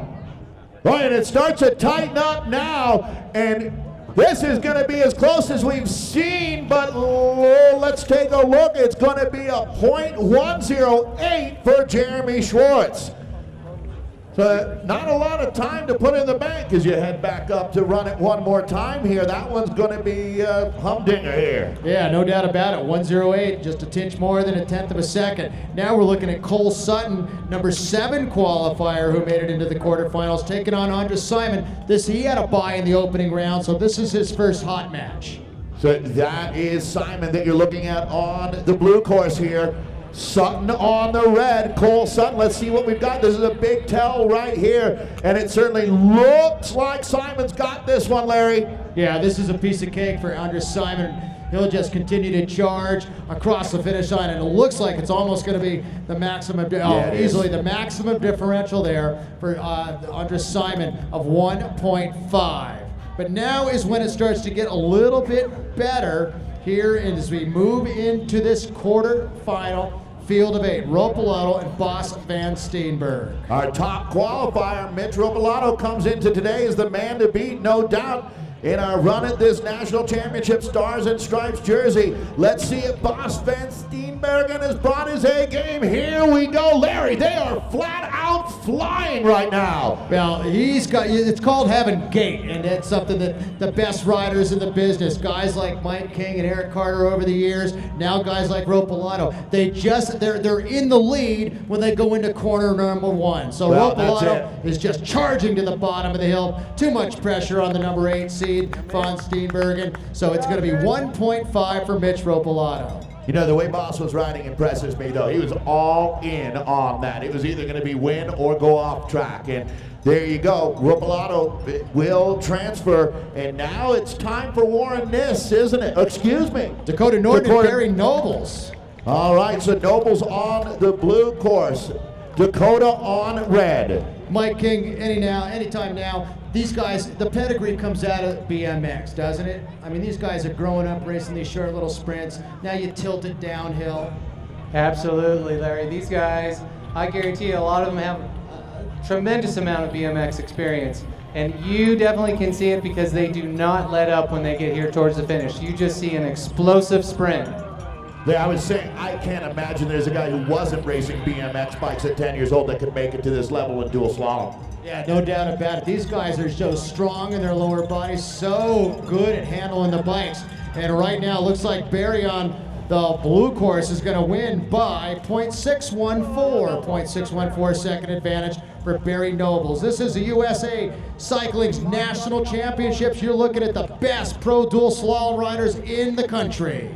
Moving over to the blue course will be the very talented young Joey Foresta going up against Austin Warren over on the red. And there you go, like a bowling ball dropping down an elevator shaft. They're coming in hot, Larry. Foresta on the red, Warren on the blue, and Austin Warren side by side with Foresta. Beautiful job by our course crew here at Mammoth, California. This course has been set up and it'll stick around all the way until September when the Kamikaze Bike Games happen. Austin Warren with a little advantage into the final few meters, and Warren will hang on. No, it's the GT rider by 0.201. My bad. Wow, look at that one, Mike. Yeah, that's really good to see, especially when you start off on that red course. If you have any kind of advantage, you take that into the blue course on the final run. It has been shown that the blue course is faster, so great job there by Joey. All right, we get another look at Kyle Strait. He'll be on the blue course with Luca Cometti running out of his skin here on Mammoth Mountain. He's on the red course. Yeah, well, Luca Cometti is just a pure dual slalom rider. Kyle Strait's just got mad all-around skills, picked up a Red Bull Rampage victory a couple years ago. This guy is just an unbelievably strong downhiller as well. And it looks like we are a little bit of a hold up there at the top of the hill, but it'll be Strait on the blue, Cometti on the red, the first run in their round of 8 battle. I'd say Kyle Strait isn't a bike racer, he's a lifestyle when you look at it.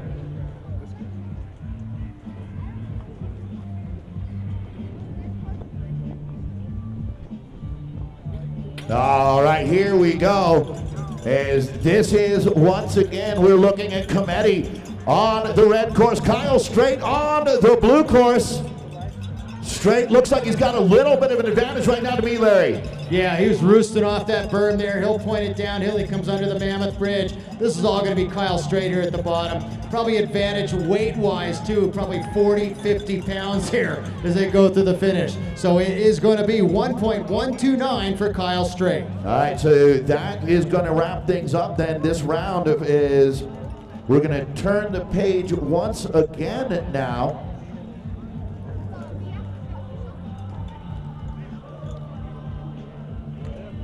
All right, so things rolling on here.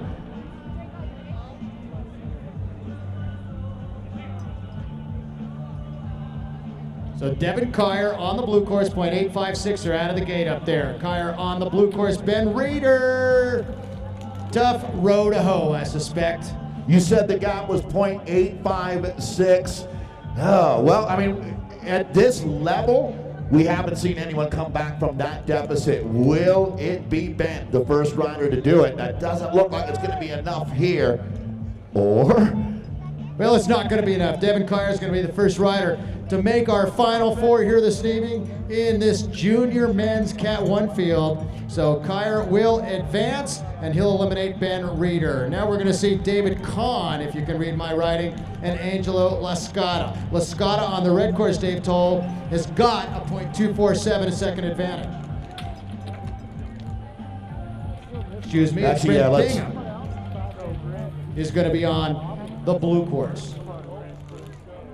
Oh, and as we say that, Larry, we've got a rider down on course. It is going to be, unfortunately, yeah, that is it.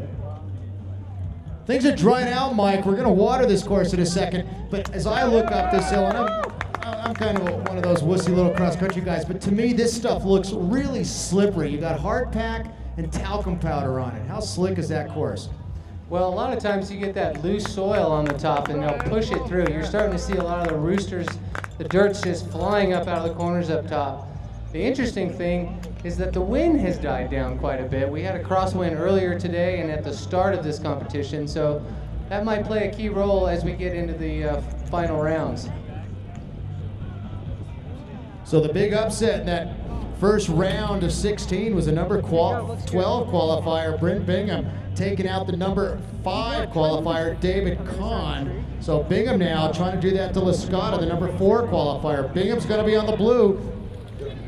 We actually have Trevor Boldy on course right now. He's on the blue course. That's going to be Schwartz on the red. He came in with a .108 advantage. That all changes, doesn't it, as Trevor Boldy coming through now. So he will transfer with a handy advantage there. So Trevor Boldy moving on. And that leaves one more battle here. Cole Sutton moving over to the blue course. He's got a lot of work to do, Larry, going up against Andre Simon, the number 2 qualifier. So Simon on the red course with a 1.5 second advantage. We're going to get Boldy into a truck, and there's Jeremy Schwartz sliding across the finish line. But now we're going to see Cole Sutton on the quicker blue course, but needs the full differential. Andre Simon's basically going to have to make a mistake. Yeah, tough road to hoe. We look back up Mammoth Mountain, and this will decide our final rider to transfer into the semis here out of our quarters. Amongst these junior men, and they're on course. Simon is on the red course with a 1.5 second advantage. Cole Sutton on the blue. But right now he's learning a lot, going to school here at the Mammoth Mountain National Championships, brought to you by Volkswagen. Well, looking at Simon on the red course, looks like he's got the advantage that he'd be looking for into the final third. And will Simon hold on? He looks like he's in good shape. Yeah. And he will. No problem for the riders representing Colorado Mesa University, riding in the Collegiate National Championships that are going to take place a little bit later on this fall. Where are you doing that this year? Snowshoe, West Virginia. Beautiful. They've got mountain biking in their DNA as well there in Snowshoe. Mountain bike park. Okay, well, let's move back to our pros now. It's time to transfer some more riders here, Larry. Ropalato, number 1 qualifier, 1.5 second advantage over Boss Van Steenbergen. Well, and that's a big ask. It certainly is when you go up against Ropalato here. As you can see, Mitch has moved over to the blue course.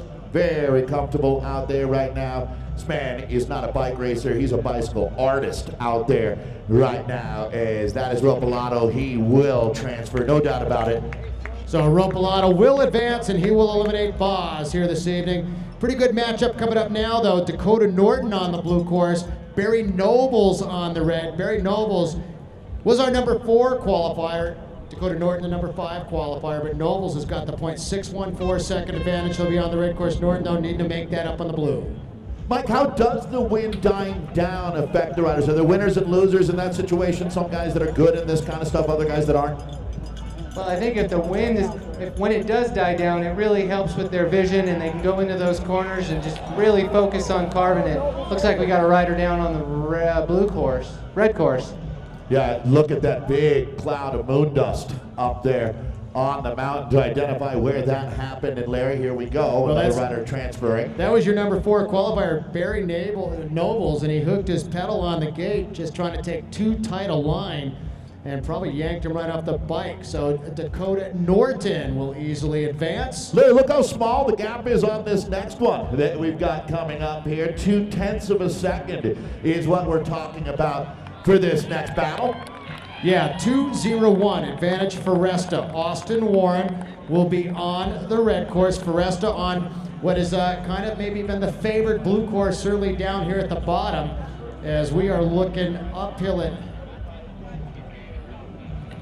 Yeah, that's Barry Nobles, who's trying to straighten things out up there, collect himself. Hard crash, but it looks like he's okay. So we'll give him a shout out as he rolls to the bottom. Give it up, everybody, for Barry Nobles. He'll be eliminated. His national championships hopes are done for the evening. Mike, most likely knocking the wind out of yourself out there with these hard crashes onto, I mean, this is almost like racing on cement out there. When you hit it, it is. Yeah, the ground does not forgive. No. But, yeah, great job by Barry. You know, he was at the Olympic BMX trials a couple of weeks ago, and he was trying to make the BMX Olympic team for Rio. So good to see him out here on the big bike, and always tough to go down. Well, we'd already introduced them. Now that we know Barry's okay, we can take a deep breath and move on here. Larry, Joey Foresta, is he the heir apparent in this sport? Well, he's one of these up-and-comers. You got Cometti, you got Foresta, you got the Nortons out there. So we're looking at them on course right now. Joey Foresta on the blue course, 0.201 second advantage for Foresta. Oh man, Foresta with a beautiful job there, taking care of business on the blue course. Yeah, made it look easy here at the bottom. And it'll be easily Foresta. He'll win both runs. And now we'll go back to the top. Can Luca Cometti, who is the number 7 qualifier, make up 1.129 to Kyle Straight? We also need to get our ladies loading into the trucks and headed to the top. Top 4 ladies. We need Jill Kindner, Kim Godfrey, Joanna Pedersen, and Adrian Sanders to go to the top, please. So as they make their way up, we're going to integrate them after we have our juniors and pros, but there you go. The full program coming your way now. Who do we have on course here now, Larry? Well, former Red Bull Rampage winner Kyle Straight, riding for SRAM, is going to be on. Well, he's easily, he just sits up and coasts to the finish line. He knew it. Luca Cometti knew it as well. He had over a second in the bank there, no problem. Kyle had talked about eyes in the back of their heads. I don't know how they know it, but they can sit up and roll in and literally almost to the 10th of a second win by exactly what they need. So Kyle Straight will eliminate Luca Cometti. So our pro men's semifinals are set. Mitch Ropolato will take on Dakota Norton, and Joey Foresta is going to take on Kyle Straight. Big shout out to Volkswagen. This is a good way to start the cause. You know what? Put it on a little bit of a live webcast and make it national again. All right, thank you, Larry. Here we go. It's semi-final time at Volkswagen's USA Cycling National Dual Slalom Championships. And Larry, the horses are on the track for our junior men 15 to 18. Yeah, this is Devin Kyer, the number 1 qualifier. And certainly the Cinderella story of the afternoon is Bingham qualifying in a 12th position. Bingham having a good afternoon of racing, but now Devin Kyer reigning supreme. Secretariat across the finish line. He wins by 0.720 advantage, Devin Kyer. Solid ride for Kyer there. So Devin going to head up the hill, as Larry said, with a nice 0.720 in the bank. All right, who's up next? It's semi-final action. Trevor Boldy is going to be on the red course. He is the number 3 qualifier, taking on Andres Simon, the number 2 qualifier. So this is going to be a finals on any other night. Simon on the blue course, Boldy on the red. Very even right now. So through the first third on track, these two are locking horns here, Larry. Let's call this one home. It's a dandy. Oh, it's a good one. It looks like Boldy on the blue course is going to gain. Oh, God, what a move. You saw. Let's get Mike King on that. He actually jumped out of the berm, stuck the rubber in the dirt, and takes it easily for Colorado Mesa University. Yeah, it looks like his chain came off. That's why you saw him basically slam into that berm, and the G-force just popped him out. That was rad. Just going astronaut on it out there. What a technique.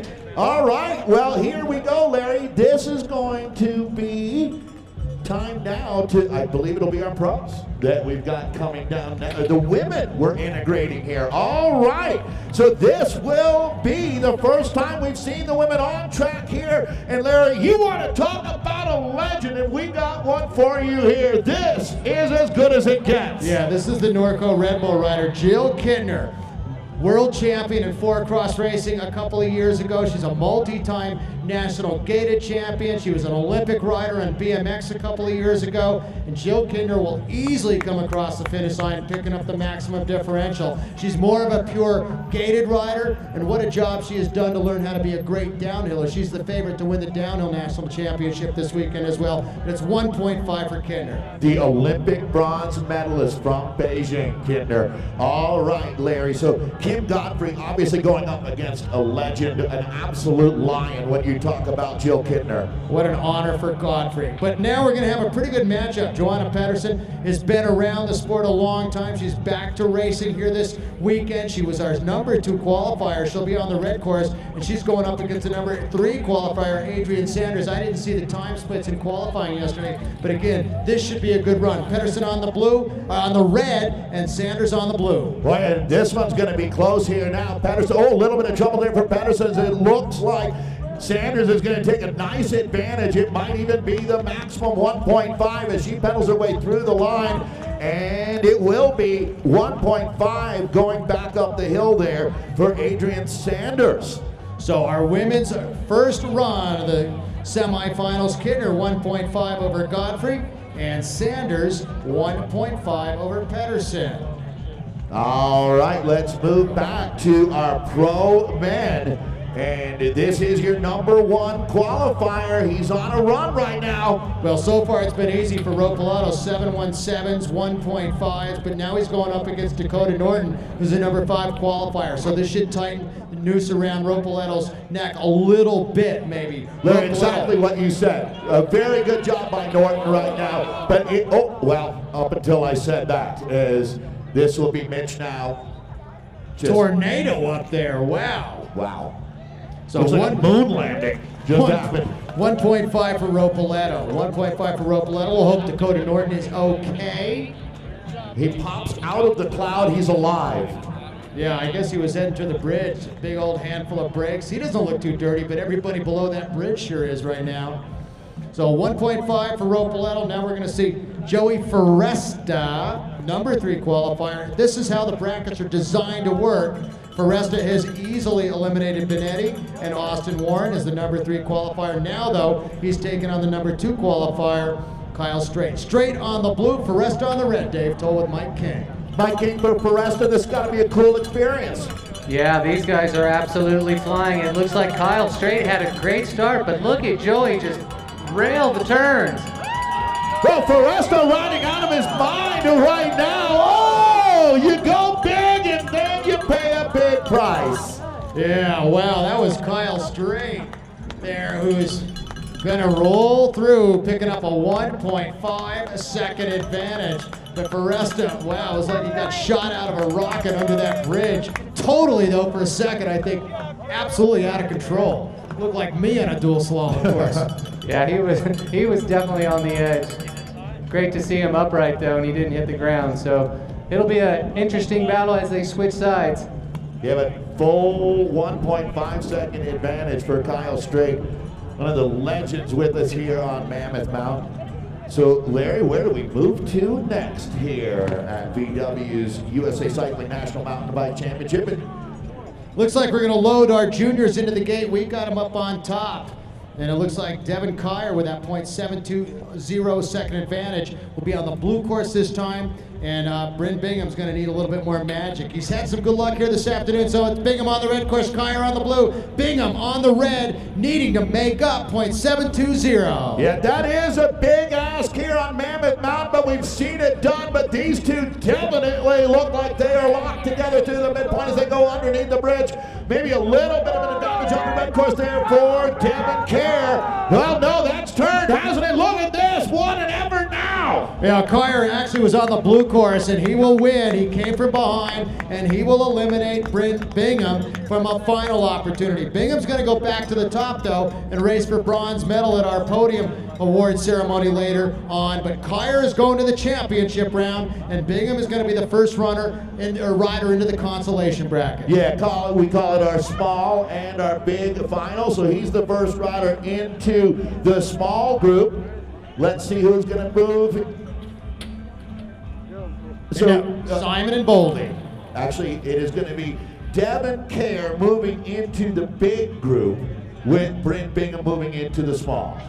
Yeah, so here they come, Boldy and Simon, and they're already about a third of the way into this course. Simon's on the red course, this time down the number 2 qualifier with 1.052 seconds. Oh! To play with as Boldy goes down hard, and it looks like he's okay, he's moving. Give it up, Mammoth Mountain, for Trevor Boldy. Gave it all he had. He really did. It'll be Andra Simon advancing there. So he moves into the big, and let's hope that Boldy can shake that off, and it looks like he has there. Good job, Trevor. He's rolling already, so he'll move in to our small final for our juniors. So it will be Devin Kerr going up against Andras Simon. Excuse me. Right. So for our gold championship, we're kind of moving things around here. Devin Kerr against Andres Simon.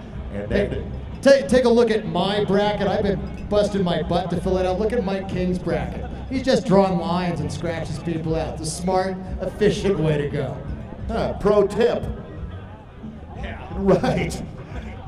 So we are around Mike King. Going to the ladies, Joe Kidner and Kim Godfrey. Kim Godfrey, well, it happened last weekend down in Big Bear. I think everybody was looking at Joe Kidner to take home that $4,000 first place prize money. And, you know, $4,000 on the line, and she crashed. It can happen. Mike King would have come out of retirement for that. $4,000 first place prize money last weekend, Crafts and Cranks, for first place pro men and pro women. The big cardboard check. Well, that's just a platinum standard coming through. Jill Kidner moves into the big final. Kim Godfrey into the small. Talk about world class when you're talking about Jill Kidner, and we're not talking about any kind of flash in the pan either. What a career she has had, whether it's world downhill champion, Olympic bronze medalist, and here she is making a run at a national dual slalom championship. Let's real quick get your expert analysis. Devin Kyer and Andres Simon, number 1 and number 2 junior qualifiers. What's your read on that heat? I think that may be one of our closest rounds of the day. It's really going to come down to who makes the least amount of mistakes. Both of them have been riding on rails all day. Andras had a little mechanical there and showed that he had split-second decision-making ability and made it happen at the bottom to take it down to the next round. All right, here we go with Joanna Pedersen and Adrian Sanders, the winner of this. Well, Pedersen's going to need to make up the full differential, which on this course so far has not happened. She's going to have to be aggressive at, a little stall in that upper berm, I think, on the blue course for Pedersen. So Sanders with a 1.5 second advantage on the red course. Sanders on the red, Pedersen on the blue. Yeah, and that is it. Is Pedersen off track now, so Adrian Sanders. Going up against Jill Kidner here. So, all right, what a challenge we've got coming up here as Adrian Sanders moving into the big final with Jill Kidner. It'll be Joanna Pedersen moving into the small final, going up against Kim Godfrey here on Mammoth Mountain. All right, that sets our final now, or our finals for the women, Larry. And now we are going to figure out who is going to the championship round amongst the pro men here at the Volkswagen Mountain Bike National Dual Slalom Championships. So we got Ropoletto 1.5 seconds over Dakota Norton, and then in a minute we're going to see Kyle Strait with 1.5 over Foresta. They're locked, loaded, and in the gate. And anything can happen on Mammoth Mountain as they are on course.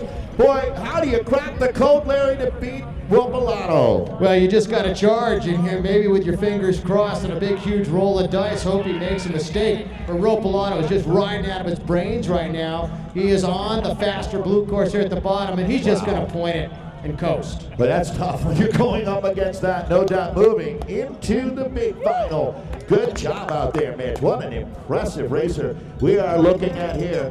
So Mitch Ropoletto moving into the big. It'll be Dakota Norton moving into the small here.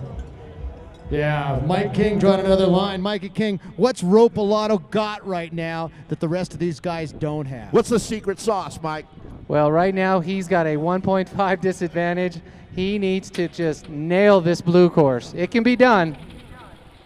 So Foresta is on that blue course. Kyle Strait on the red. Wow. And they are dead even mirror images of each other, side by side, head-to-head racing at the Dual Slalom National Championships. The finals are on the line here. Oh, they are absolutely flying like a rocket ship on rails. And look at Joey go.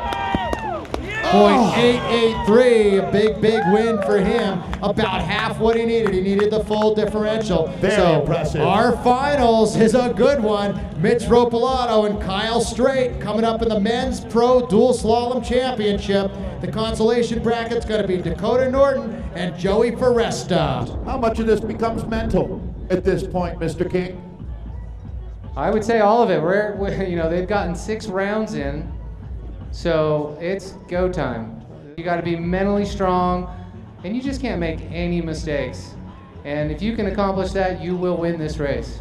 keep in mind, and we're talking historically, but these guys are going to be probably watching. Who was the best at the mental game over all the years? Palmer, Carter, you, Lopes? I mean, we're going back a ways. Carter, I mean, he changed his shoes, his goggles, he did it all. Eric was a crafty guy. He liked to change it up quite a bit, but I would have to give the mental strength to Brian. All right, let's hit the reset button for you as we look at our juniors on course right now. This is the consolation run. First run for the bronze medal. Bryn Bingham is the number 12 qualifier. Definitely has had a great run here, and he's going to have an advantage on the red course of .430 over Trevor Boldy. So he's got one step on that bronze medal podium box. All right, so as we follow along with our juniors, let's move up into the big final. This is it for your national championship. Devin Kerr going up against Andres Simon. This is it for our junior men 15-18. Their first look at each other here. We're underway. Well, it looks like Andres Simon got a little bit of the gate. You could just see him. We're watching the video monitor down here at the bottom, and he snapped out of the start. But now the number 1 qualifier on the red course, Devin Kyer, has brought it back. We'll see what Simon could do on the bottom second. Oh, look at Kyer on the red course, opening up nearly a 1-gate lead. But here comes Simon at the bottom. It's going to be Kyer on the red. This one is not done. The difference is .244. We got a battle royale going on for our national championship for our junior men. So Kerr and Simon, this will be it one more time down the hill, and it is Kerr with a 244 advantage. Now we move Larry to Kim Godfrey and Joanna Pedersen. These two ladies are battling here in the first run for that bronze medal spot. Godfrey will be on the red course, and Peterson is going to be on the blue, and they're on course. Yeah, we are underway, Larry, with Peter. Oh, and Peterson kicking out there, but able to recover very quickly. This is going to be an interesting run that we've got going on right now. So Godfrey and Peterson having at it now here in Mammoth Mountain. Yeah, it looks like Peterson may have a little bit of a lead as they come under that Mammoth Mountain flyover. That'll be raced on tomorrow, and it was racing yesterday for some of our amateurs. But right now, this is Joanna Pedersen coming across the finish line, starting the clock. Kim Godfrey will stop the clock. It's going to be the maximum differential for Pedersen. Great run by Joanna. All right, so Joanna in the driver's seat now to claim that bronze medal here. Oh, all right, Larry, that's a big ask there for Godfrey, as we are now moving into what is going to be next. I gotta think it's our pro men. It's going to be our pro women's final. Jill Kittner will be on the red course, and Adrian Sanderson on the blue. They're out of the gate, and you know, you're going up against Jill Kittner. You know, there's a big difference in the skill level here. Well, and Mike, when you talk about that, I mean, Kittner qualifies as the GOAT, the greatest of all time in her disciplines. Not one, but many, correct? Yeah, you're spot on that, Dave. You know, there's some other riders prior to Jill, like Aunt Caroline Chasson, but Jill Kittner is definitely a legend.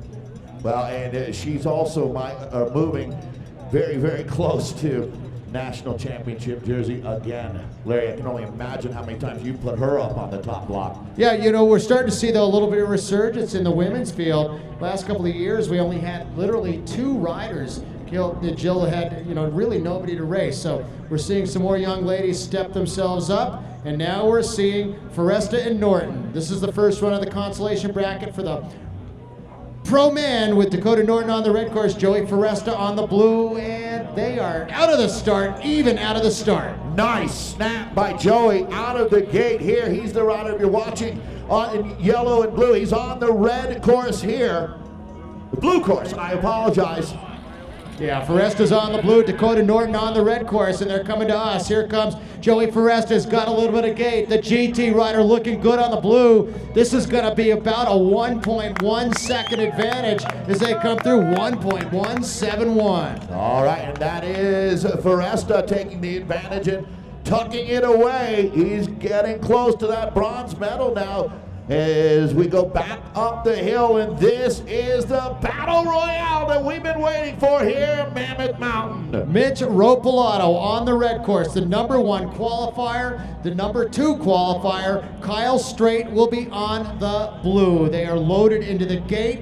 Our starter, Patty Hinckley, up there is giving them the countdown. Riders ready, gate drops, and they are underway. Ropolato on the red, Kyle Strait on the blue. Boy, it doesn't get better than this, does it, Larry? As here we go.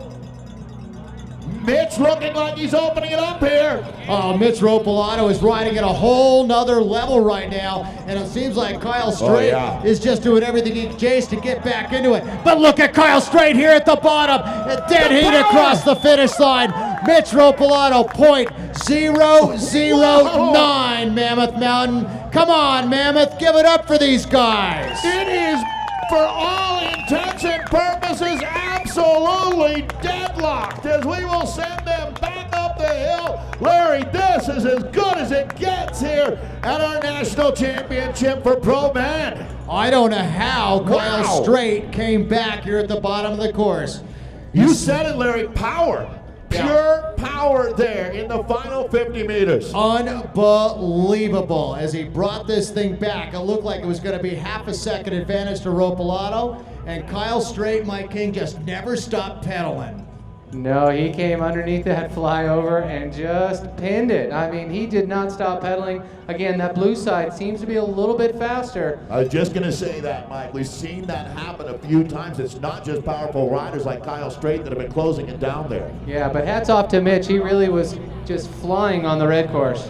Would that have even surprised Ropolato? It could have. I mean, when you're out front like that and you know you're on the harder of the two sides, I mean, you can sense what's around you, and if you can hear someone coming, and you know, let's face it, Kyle's not a small guy.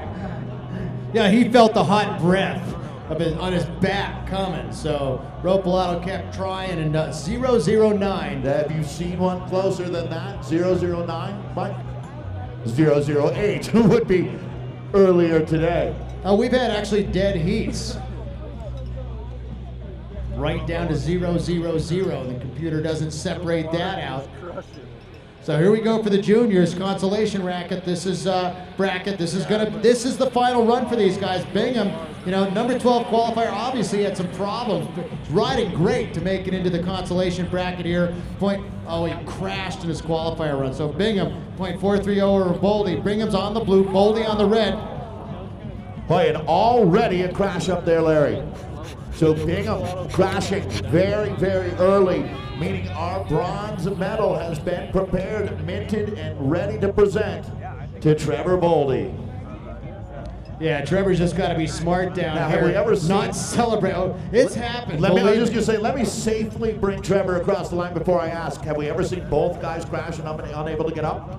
Never seen that, right. But I have seen riders, I don't think at the pro level, but probably at Cat 1 levels over the year, have the easy run. All they got to do is coast to the bottom. They miss the gate, they disqualify. The next guy gets back on and rolls through. Officials call it, and it's not our decision. But that was easy for Trevor Boldy. Where's Bingham? Did he make it down here to the bottom? He did. Yeah, he looked fine. Just a little disappointed, as anyone would be. Here comes Kyer and Simon. Can Simon make it up? You bet he can. He's going to be on the red course. He needs 2:44. It's not quite a dead heat, but it's very close. And there you go. Simon taking the early advantage here. Well, he needs to stretch it out. He knows how this thing comes back together at the bottom. And he needs to make up nearly a quarter of a second. Yeah, which is really 2 bike lengths. I would say it's going to be close. You see the blue line, the hot line in the final. 2016 U.S. National Junior Dual Slalom Champion. Congratulations, Devin Kyer, taking the gold and the stars and stripes that goes with it. For the one time that gold gets trumped, certainly would be the stars and stripes jersey that we've prepared for our national champion, Andras Simon. A solid ride here for the silver medal. Silver medal. So Kyer the gold, silver will go to Simon, and the bronze is going to Trevor Boldy. All right, we're going to move now to the women. And as Larry said for the junior men, this is their last run here on Mammoth Mountain as we decide our national championship. Well, Joanna Pedersen a couple years ago in Snowmass, Colorado was so close. She had been dominating the Norva Series all that year, and she broke her ankle on the downhill run, lost the title, but it's good to see Joanna Pedersen. I haven't seen her race in the better part of the last 7 or 8 years. So Joanna's out here right now. She's on the red course. She's got a 1.5 second medal advantage, and looks like Dave told she's going to have a bronze medal. We'll see you at the podium, Joanna, as Kim Godfrey will end up with our 4th place finisher. I think it's gold, silver, bronze, and chocolate, right? Isn't that what we decided? And we're going to have a gate issue to take care of. Well, our national events director, he went there to fix the gate. Vice President of National Events, who does a great job, Micah Rice. Talk about hands-on. He is here for the race. We may have to give him a shovel right now, actually. We got a pointed shovel. We may have to dig a little bit of a hole. He'll get blisters on those hands. But once again, a guy who really walks it like he talks it. You know, it also has the hand strength of an orangutan. So when you shake hands with Micah, be careful.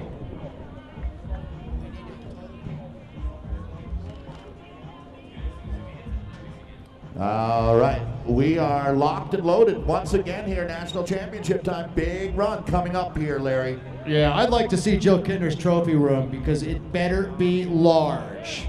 She's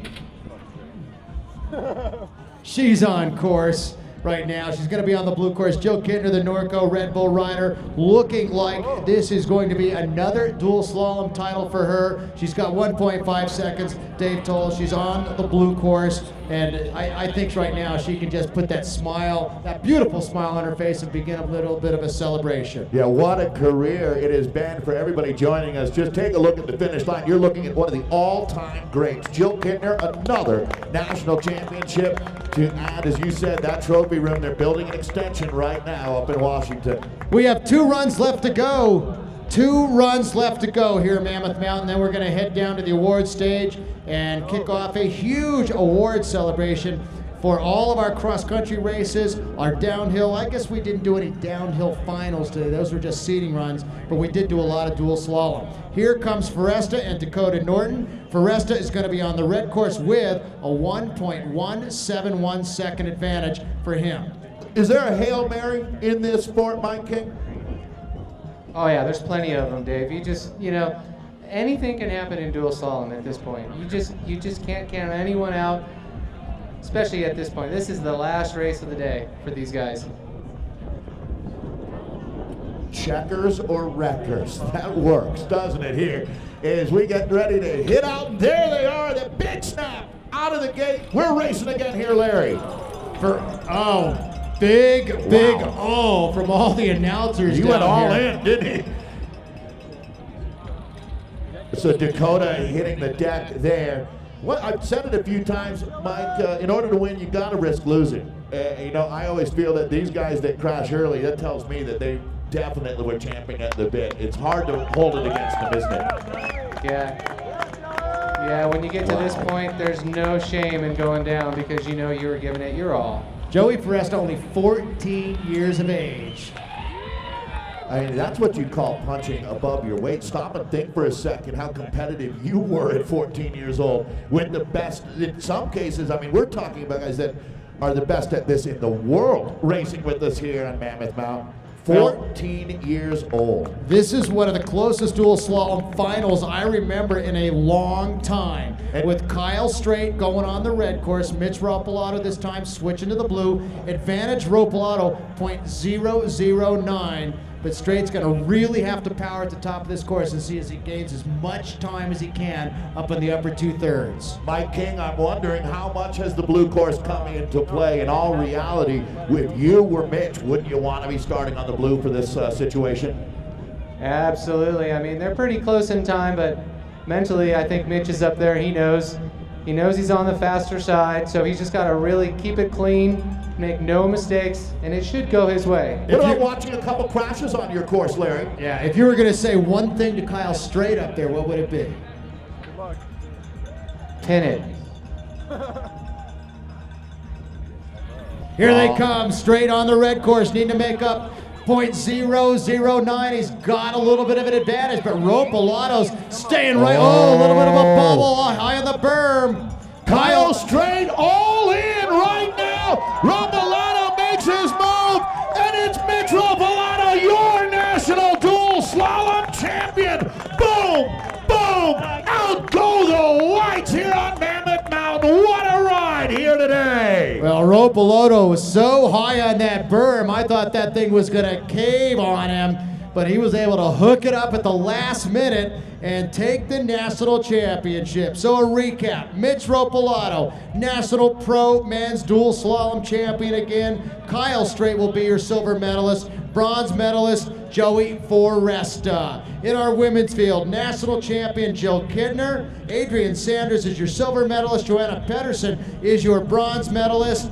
Well, I tell you what, dual slalom is back and in full effect. We're back in the motherland for this sport here on Mammoth Mountain. Thank you to everyone for coming out and encouraging our racers today. For my colleague Larry Longo and the legend Mike King, I want to say thank you guys for creating a great atmosphere of racing at our VW USA Cycling National Mountain Bike Championships.